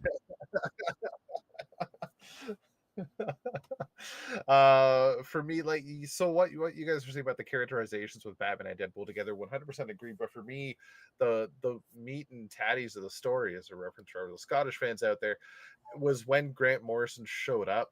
I love you so much. Oh my god. I don't know if you were doing that deliberately because Grant Morrison is Scottish, or just that was just the first thing that came to my mind. It's just kind of like a happy accident that Grant Morrison's also Scottish, and it's all tied together perfectly. But when they showed up in the story, like, it took me a minute to realize that it was Grant. I was like, is it Xavier? Is it like another bald character I don't recognize? And then like a page in, it was like, oh my god, it's Grant. Okay, this story is the best thing ever made. Because it's not just the references, it's the meta commentary for me that made the story so memorable and so fantastic. And just Grant being a main character and essentially protagonist / antagonist in this story alone is a reference, but also a main point of the story. That's why personally it's hard for me to talk about the story itself without mentioning the references, because for me they're like hand in hand. Apart from like Deadpool talking about he was made to function without feet, and like the bar that at the bottom at the basement had amalgam on the back wall, like references like that, just fun little nods. But like big references, that's a big part of the story. It was so fucking well done. I agree. Yeah, it was a solid caper. Like I was so entertained, and I was smiling the whole time. Again, I completely agree, because it's hard to divorce the references from the story, because it really feels like the references make the story. Like it just elevates it and makes it so much fun. And you have Deadpool dropping all these references and commentary and like all that stuff, and it just like it makes the mystery really fly by in such a fun way. But also, I mean, seeing Cassandra Nova again and written by Grant, no less, was like I hadn't really looked at spoilers, so I didn't know that. So I got to that page, I kind of flipped ahead and I was like, oh my god, like holy shit, Cassandra Nova, of all villains to choose. Holy shit. Yeah, I was expecting maybe like, someone familiar, a Darkseid, or maybe even Simon Hurt or something, someone that they had worked with before. But I was like, oh, that's too cool. Yeah, that was actually my next point. Was the whole thing is a reference to Grant Morrison's own body of work between the two companies. Like the two books that, when it comes to Marvel and DC, he's probably most known for is New X-Men and Batman. Yeah. Right? When you have Cassandra Nova and Damian as like kind of side characters, but also main characters at the same time, like antagonistic characters to the story. References to those two books of his own career. That's the whole thing. It's just one big fucking reference. Totally. It's fantastic. And my, that's going to be my favorite moment. I'm going to save it for the end. I was all day I've been racked by brain trying to figure out, okay, there's so many great moments in the story. What's going to be my favorite moment? I know which one it is. I'm not going to say it now. With that in mind, I'm also going to save my favorite moment, which was like, I mean, again, a very obvious reference to anyone who's familiar with this particular work, of Morrison, but like I knew it was coming because I saw it in the preview, but like it's still just it made me smile so much. So yeah, there's so much to love about it. But yeah, I don't know. Oh, and something I didn't know because I haven't actually read it, but even the intro with the two galactic beings sleeping together is a reference to JLA Avengers. Yeah, because that happened there too. It's fucking, oh my god, it's so well done. Are we giving scores now or waiting for the end of the whole book? I say score the book as a whole at the end. Yeah. Because my score is reflective of just the story, and the backups are just bonus for me. Right. Because the backups do not affect the score whatsoever. And, gotta be honest with you. I share the same opinions that I had, that I already said about like what the story was itself, as far as the references and the shout outs and all of that were in there. Man, I enjoyed it. I'm sure that you guys picked up on a lot more than I did, but I enjoyed the shout out to the Hollies, half because I love that song, half because my wife's name's Holly. There you go. Right, making a joke about Henry Moore. I mean, obviously he would know who Henry Moore is. I mean, shout out to the reference to the outlaw Josie Wales. I don't think I've ever seen comic book. I mean that was bonkers. And can you imagine absolute Batman made life size huge like that? Yeah, out of bronze. Jesus. Batman is Dark Claw. Then we get Dead Claw, Darkpool, Dead Bat, what the fuck ever. Grant Morrison writing himself into the book midway point where he says where he said, "Wait, don't rate the book yet." I thought that was dope as hell. For the main book and the main book alone, and then this isn't even shitting on it. We'll talk about it later. But this part of the issue, 9 out of 10. 9 out of 10. All day long. I had such a great time with it. It was fantastic. There's a part in this book that is my favorite moment of the week. Spoiler. And I will share that at the end. There's even it is like the most minor super thing. Happy if everybody's is different. Yeah, it's just I have a feeling it might be minor quirk, but it's just something that I always noticed when Grant Morrison wrote Batman. There's an inflection that Batman would use. It's like HH, like or something.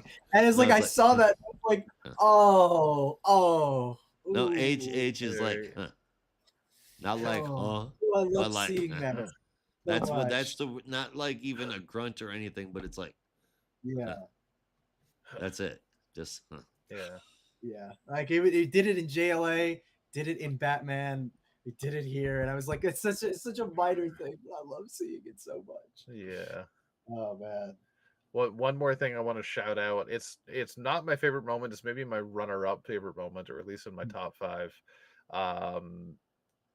Just before, and I don't think we mentioned this character, Dead Bat.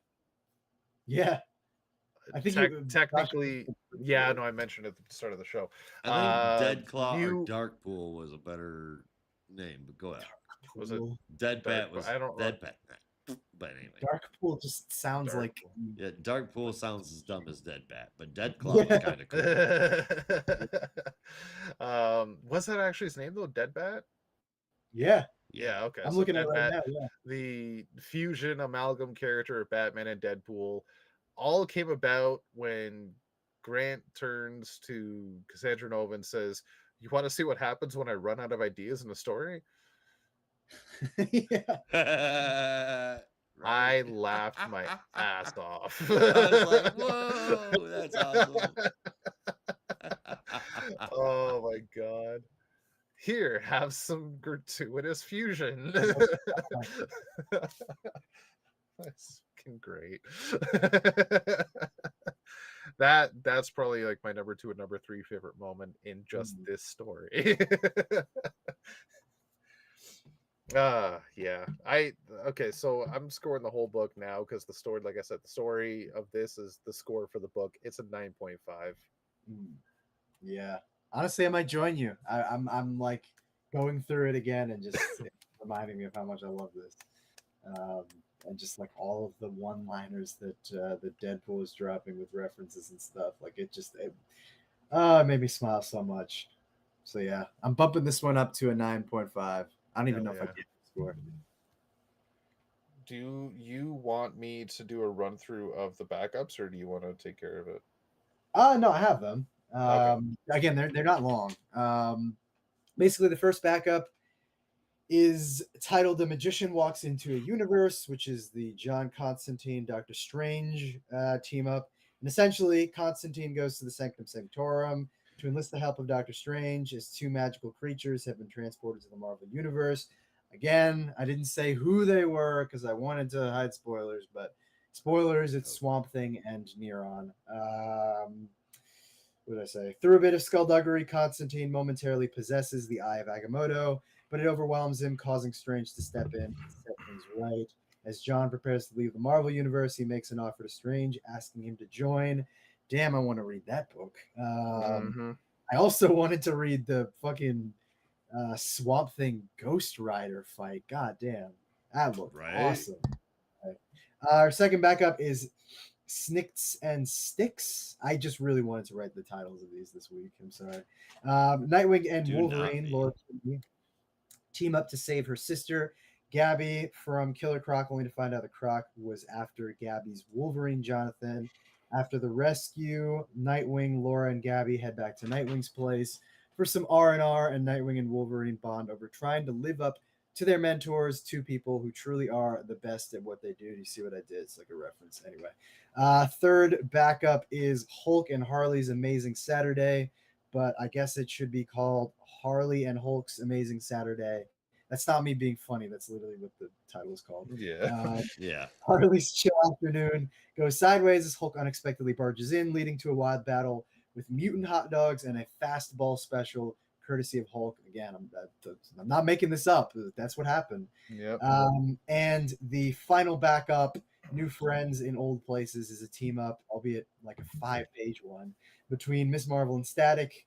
And although they momentarily butt heads, they realize, like in one page, that sometimes the friend you didn't know you needed would be there when you left home and stepped outside. And no, I didn't forget the credits. The first story was written by Scott Snyder, Josh Williamson, and James Tynan, with art by Hayden Sherman. Colors by Mike Spicer and letters by Frank Shvetovich. The second backup was written by Tom Taylor with art by Bruno Redondo. Colors by Adriano Lucas and letters by Wes Abbott. The third backup was written by Mariko Tamaki with art by Amanda Connor. Colors by Tamara Bonvillain and letters by Dave Sharp. And the fourth backup was written by G. Will Wilson with art by Dennis Cowan, inks by Klaus Janson, colors by Francesco Segala, and letters by Steve Wands. I'm done. More. Jesus. Well done. You did good. This is why I was not an actor in college. I hid behind the curtain and played the drums. I could not read all those fucking lines. Just take bit parts. Don't do monologues. It's easy. Okay. If I may, just to start us off, if there was a Doctor Strange John Constantine team up book, would it be called Hellblazer of the Mystic Arts or Hellblazer Supreme? That's a tough question. How dare you? Tough question. I mean, the anime fan in me wants to say Hellblazer Supreme because that just sounds like an awesome power up. It does. But I don't know. Fuck it. I'm gonna go with Hellblazer Supreme. That just sick. Josh. Personally, I think I like Hellblazer of the Mystic Arts a bit more, but Hellblazer Supreme does sound kind of dope. Yeah, Hellblazer Supreme is where I'd have to go with it too. Yeah. Man. All right. How do we feel about these backups? Loved them all. The Harley Quinn Hulk story was just silly fun. It was my lowest of the tier list. Because it was just like, here's these two characters being wacky together. Okay, it's fun. It's like your Sunday comic strip. Okay, funny, fine, good Definitely stuff. the one I was least interested in. Exactly, yeah. Like Harley Quinn in a team up book, that's gonna be fun. With the Hulk, weird choice, but they made it work. All right, fair enough. Doctor Strange and John Constantine, I was pleasantly surprised at how well this worked. You have three top tier writers writing it together. Like, it had to fucking work, right? If it didn't, that's just a travesty. And honestly, I agree with you, Brandon. I want to read more. I want to read a follow up to this story so badly. They teed up this meetup. Jesus, I'm rhyming now. Between Swamp Thing and Ghost Rider, and it is like the sickest versions of Ghost Rider and Swamp Thing you've ever seen. It's just over, and I'm like, why that looks so fucking cool. The whole thing is backdrop with one line from Ghost Rider saying you don't belong here. I'm like, and then they just beat the shit out of each other for 5 show me pages. more. Like, come on, I'm getting blue balls over here. Come on, guy. Tom Taylor's Nightwing and Wolverine is basically just his own personal fanfic, and I love it. I think it was really well done. It's Tom Taylor writing two characters he put a terrific spin on, and put a lasting impression on both of them, and honestly drew parallels between the both of them very, very well. Oh yeah, whether on purpose or by accident, it was perfect. Yeah, it was like almost odd to me how well they paired together, and I don't know if this because Tom Taylor has such a strong understanding of the characters. Again, I know it's kind of harsh on his Nightwing run at points, but I would never dispute his characterization of Dick Grayson. I think that was always strong. But I was just like, yeah, they just go together so well. And so surreal to see Bruno Redondo draw like Laura Kinney Wolverine. I looked awesome, but it was just like I was so used to draw just Nightwing and the DC characters, and I'm like seeing Wolverine, and then this is like, again, this whole issue felt like just imagine what you could have if some of these stories were like 20 pages long or even more. Like, you get the sickest, dopest splash page at the end where they're standing on the roof of Dick's apartment, and you have a silhouette of Batman and Wolverine drawn by Bruno Redondo, and I'm like, I want to fucking read that book too. I want to read that one. Like, come on, you're just teasing me here. And I'm like, they're posing and everything, like it looks so cool, and I'm like, why can't I read that one too? Like, this story is awesome, but I also want to read that. I would even just take a print of that page. I would take a poster of that page. It was so well done. So yeah, and also like a kind of a nod to OG Amalgam with Dark Claw, like Batman and Wolverine were kind of set up together in the first place in the 90s. It's almost like this was fate. Almost, yeah. It was so fucking well done. What was the last one? Static and Miss Marvel. I enjoyed it. Felt kind of short. Felt like there could have been a lot more. Wasn't much in the way of interaction between those two. They had Static mentioning this really cute superhero that lives down the street or the next block over or whatever, and then they meet and he ones up her and then she ones up him, and then they end up working together, and that was it. They just say, yeah, the true friendships were the fight we had along the way. It's like, okay. Interesting story, interesting premise. Would love to see more. I would have preferred to see more, but I didn't hate it. It left me wanting a lot more. Yeah, I think that was like my only problem with that backup was just the length, really. Like, I love the way it was set up, because G. Will Wilson, like Miss Marvel, they go hand in hand. She literally created the character. Like, always great to see her write more of Kamala. And then you get Static, and it's like, oh, I would love to see more of him. And you get to the point where they finally meet, and then it's literally over in the next page. Yeah. That feels just like that's just a tease. Yeah, like just a tease. You didn't even really get any sense of what their dynamic would be like. Yeah. Just but throughout that story, I was thinking, it would be a really cool team up, Static and Miles Morales. Yeah. They would just compare electric powers. My Venom Blast is stronger than your Static Shock power. Yeah. Or just like a goddamn, like I mean, DC doesn't really have any young superhero teams at the moment, active ones, I should say, which sucks. But like, if Static was still on some iteration of the Teen Titans and Miles was still on some iteration of the Champions, that would have been a great cross. Because then you would have had Miss Marvel and Miles and Nova and Brawn and like all of them teaming up with, you know, Static and Damian and whoever the hell else you'd want to pull in. And that would have been a lot of fun. That would have been really cool.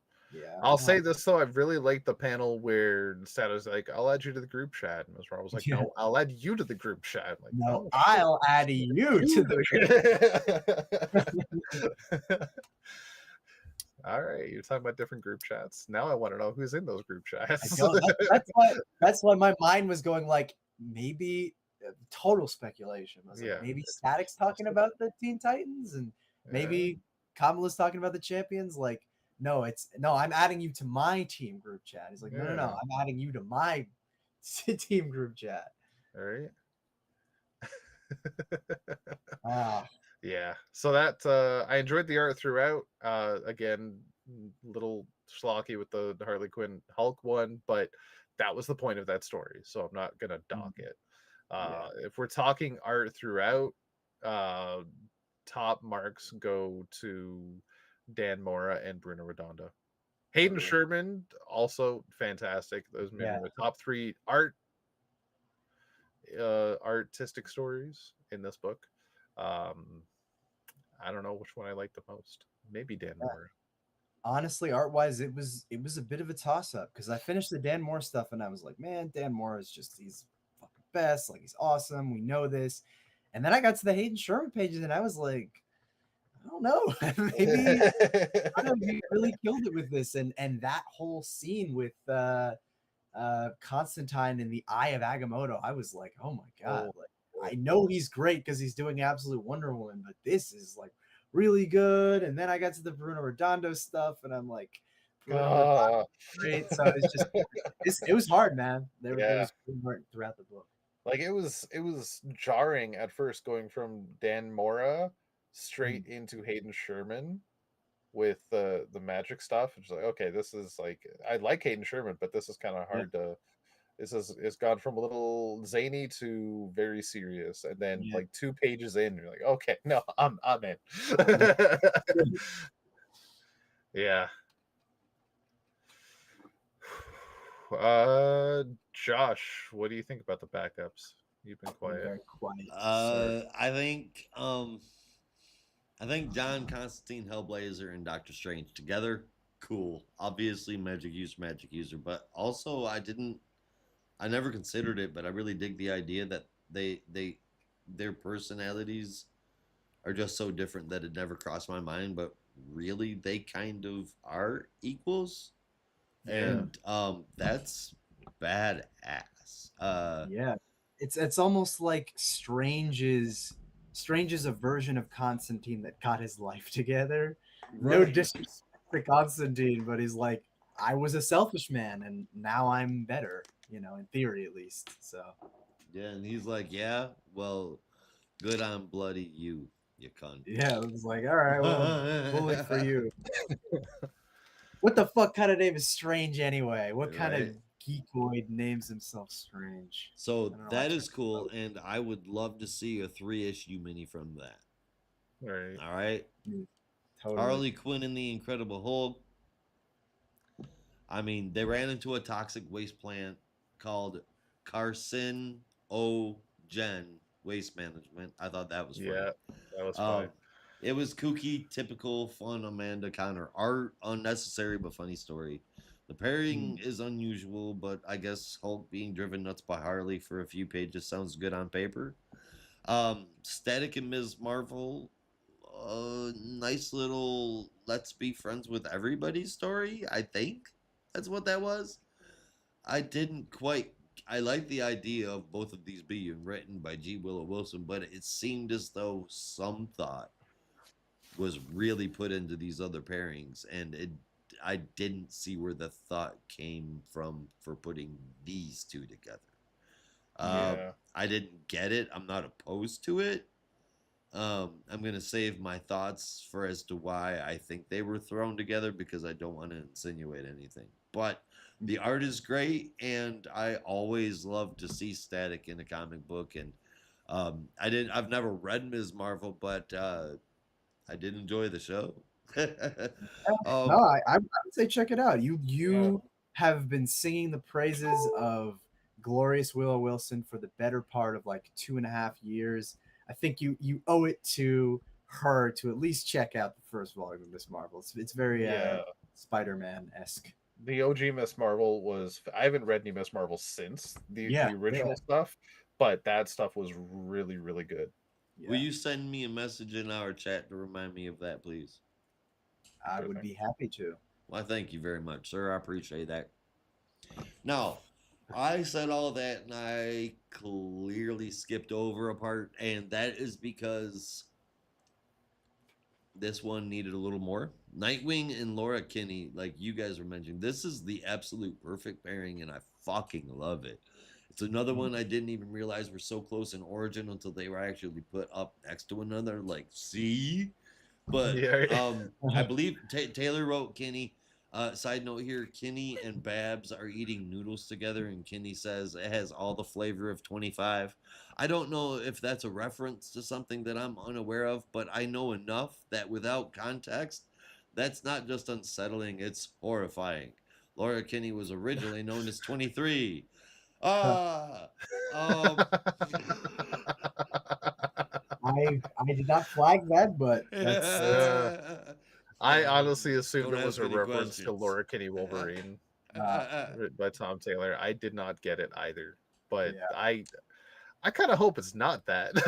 I'm gonna take that because maybe it's only maybe it's a joke that only Laura Kinney fans would understand with her being X-23 and it not being referenced here to non-DC. Anyway, you know what I'm kind of getting. Yeah, possible. I don't know. Tom Taylor will take his cheap jokes wherever he can get them. I fucking love that pairing. I think that pairing has like a minimum 6-issue possibility behind it. Oh, for sure. Yeah. Like the two of them together could rock a fucking book and probably carry it for a long time. I really, really think that. Well, I definitely would see how their dynamic played out in other situations, not just going against someone like Killer Croc. Well, like obviously, but thinking of who they are as individual characters, how they play off each other is what I mean. I think that would make for some good TV. So they, as they say. Totally, yeah. Altogether, the book delivered, highly satisfied, 3 thumbs up. I really want more of this and a amalgam imprint is something I'd love to have, and frankly, it's a missed opportunity because this was an easy 9. And I'm still hung up on your thumbs comment. Do you have another thumb we don't know about? I did that, and then I did this. There's 3 thumbs. That was as good as I could do. I agree that we need more amalgam because we need more logo. And other crazy amalgamations that you could put together, and like more thought put into the pairings. The pairings are absolutely what sold me so much on these. It was well, also like Nightwing and Laura Kinney just fucking blows my mind. Static and the Harley ones, that's one thing, but Strange and Hellblazer, there's a 12-issue story there too. You got my mind going, and I'm kind of just thinking like the DC universe and the Marvel universe have evolved quite a bit since the 90s, and with a bunch of new characters, you could have a bunch of new amalgamations. And now I'm kind of thinking, like, 100%, dude. Yeah, you know? What if you had, I don't know, fucking Damien and Honey Badger? What would that be? A disaster. You know? That'd be a criminal's worst nightmare.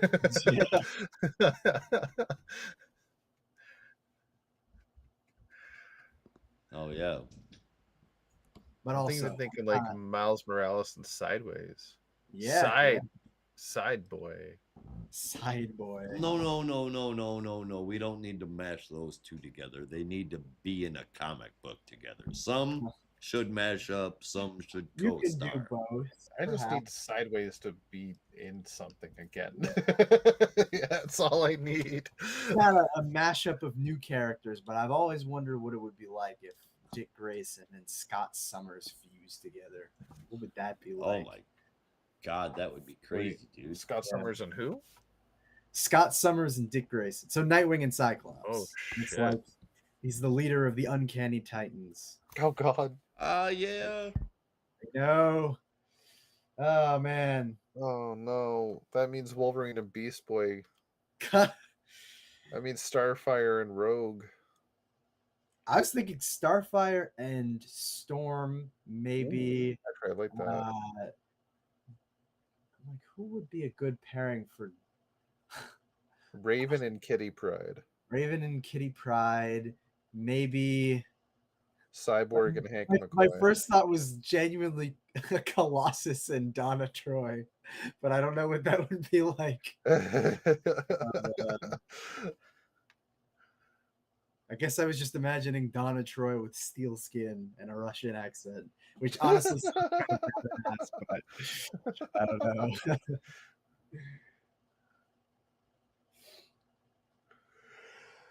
know. So many possibilities. We're almost done. We got this, boys. I think we should wrap it up before we fall asleep. All right. Yeah.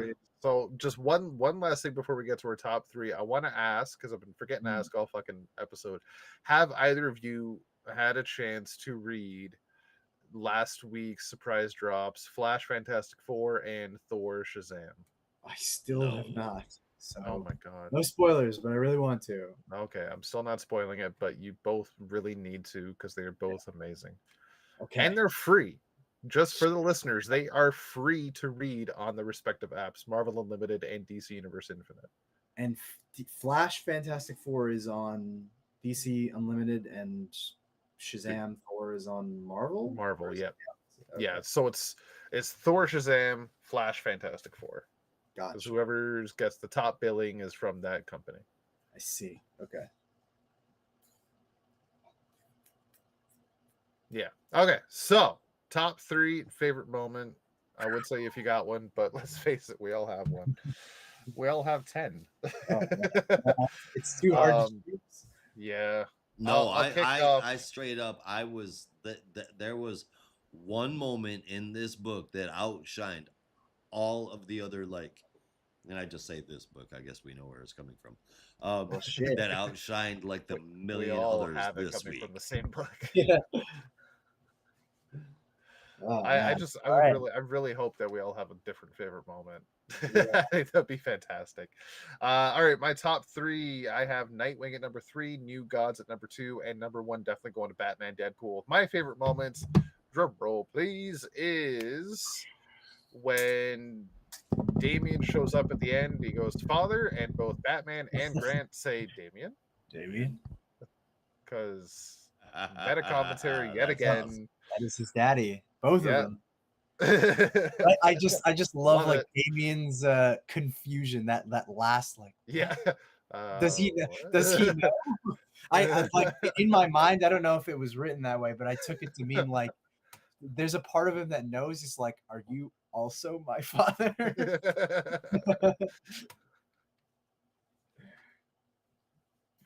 Yeah, I fucking love that moment. That was great. What's yours, Brandon? Or wait, did you do your top 3, Rob? I didn't hear it.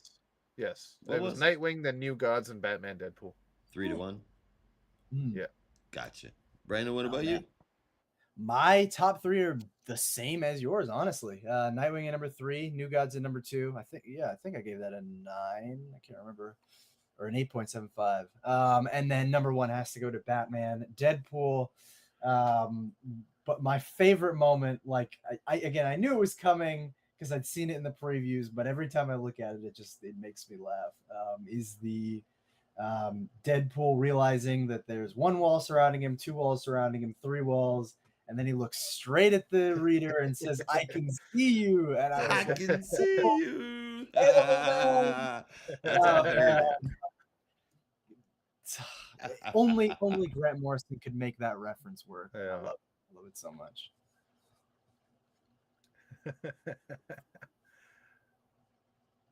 All right, if this one moment in my mind that I forgot about is not Josh's favorite moment, I have an honorable mention favorite moment. All right, Josh, take it away. All right. It's the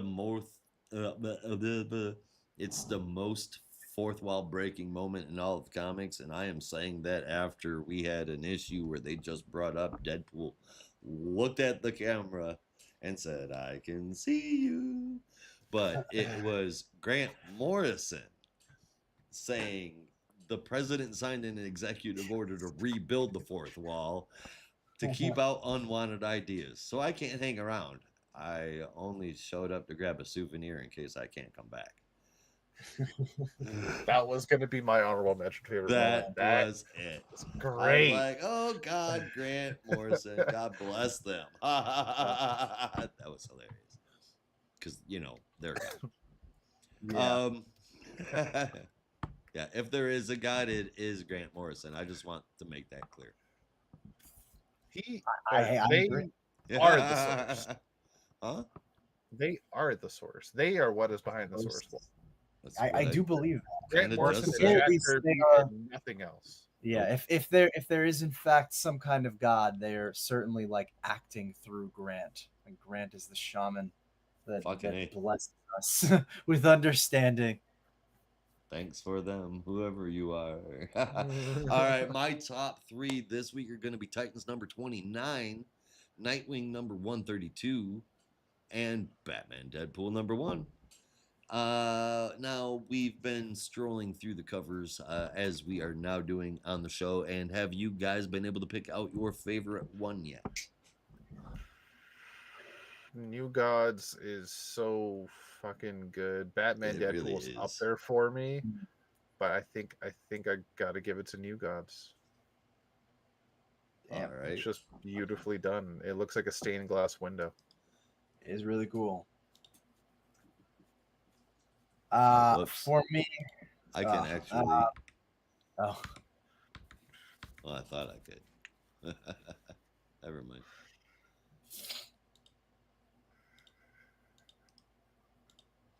Oh, what? There we go. I can go through them faster.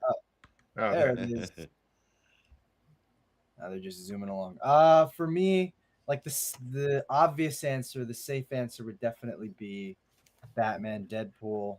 But honestly, Nightwing's cover this week really dynamic. I love I don't even know what you would call that, like style of cover. I'm too tired to look it up, but just the way that like Bruno Redondo cell shading, because I feel like he does cell shading in his very own style. Well, that and I meant more just like how Dick is sort of overshadowed with Olivia Pierce's face, and just like how menacing and towering it is while he's kind of crouching. And it's also just a really cool pose for Nightwing. So, and strangely enough, foretelling without being foretelling, because the Zani's been what's inhabiting Olivia Pierce, and the Zani has always appeared so big. Mm-hmm. Yeah. And it's also just like the fact that, she's kind of lurking as though waiting to trap him, which again they do in this issue. With a ridiculously subtle evil smile on their face. Totally. But there I also want to shout this out. We're not showing them, but there were like 1,500 different variant covers for Right. Deadpool, and all of them were amazing. And despite the fact that I bought 2 covers for Youngblood #1, I really had to resist the temptation to buy multiple covers for Batman Deadpool. So I just got the main one. But shout out to a few. I would love to list them. There was one by Nick Dragotta of Batman Punisher that like I was this close to getting, and I was like, I should not be spending more money. I wanted the Huntress one and the Harley over. one and the Lobo one. Yeah. And the main one. Yes, yeah. Oh man. Yeah, that Sean Gordon Murphy Lobo Deadpool one is really. I don't think I could justify spending $25 on the same comic book. I was like, I gotta think smarter about this, but damn, I really wanted them. There was also a Mark Brooks Scarlet Witch Zatanna crossover, which I was like, why the fuck didn't we get that crossover? But yeah, right. I'm really tempted to try and get the Lieber Mayho Joker Doctor Doom. Oh man, yeah, that looks beautiful. Yeah, Lieber Mayho's Doctor Doom is chef's kiss. The Jim Chung Wonder Woman Captain America as well looks dynamic as fuck. Totally. I'm surprised that wasn't for the Deadpool Batman crossover, considering they actually had that story in there. But yeah, it's weird. All right, so Rob, you went with Batman Deadpool, right? That's my #1, yes. All right. And Brandon, you went with Nightwing. Nightwing was like my favorite overall. My second favorite overall was Batman Deadpool. So I'm going to go with my third favorite, just to spread out the love a little bit instead of doubling up. Man, Titans Apart. I feel like that was very descriptive. You know how I am about text on covers, and I still enjoyed this because it was more a part of the label. I absolutely loved the art that was going on there. Brandon, I apologize. I'm giving love to Titans. Hey, that's fair. I wish I could. You know how much I love the Teen Titans, but definitely this isn't the Teen Titans. That's what it is. We need to put Roy in a yellow hat, and Brandon will be happy. Well, if he's not wearing that classic Robin Hood style cap, I ain't happy. But that's a whole other tangent. Like, what the fuck's going on with the Teen Titans? Why do we not have a Teen Titans? This is weird. And there's a lot of discussion for that on the internet, but I feel like as far as for us being on the internet, we have been on the internet quite a long time, and that is conversation for yet another week. What do you guys say? All right. Well, then thank you everybody out there for watching. We will be back next week covering all of DC's weekly releases. Same geek time, same geek channel, and that is the show. We're getting out of here, so you'll have to as well. Be careful out there, and remember, in the Geek Matrix, everybody has a home. In the Geek Matrix, you are not alone.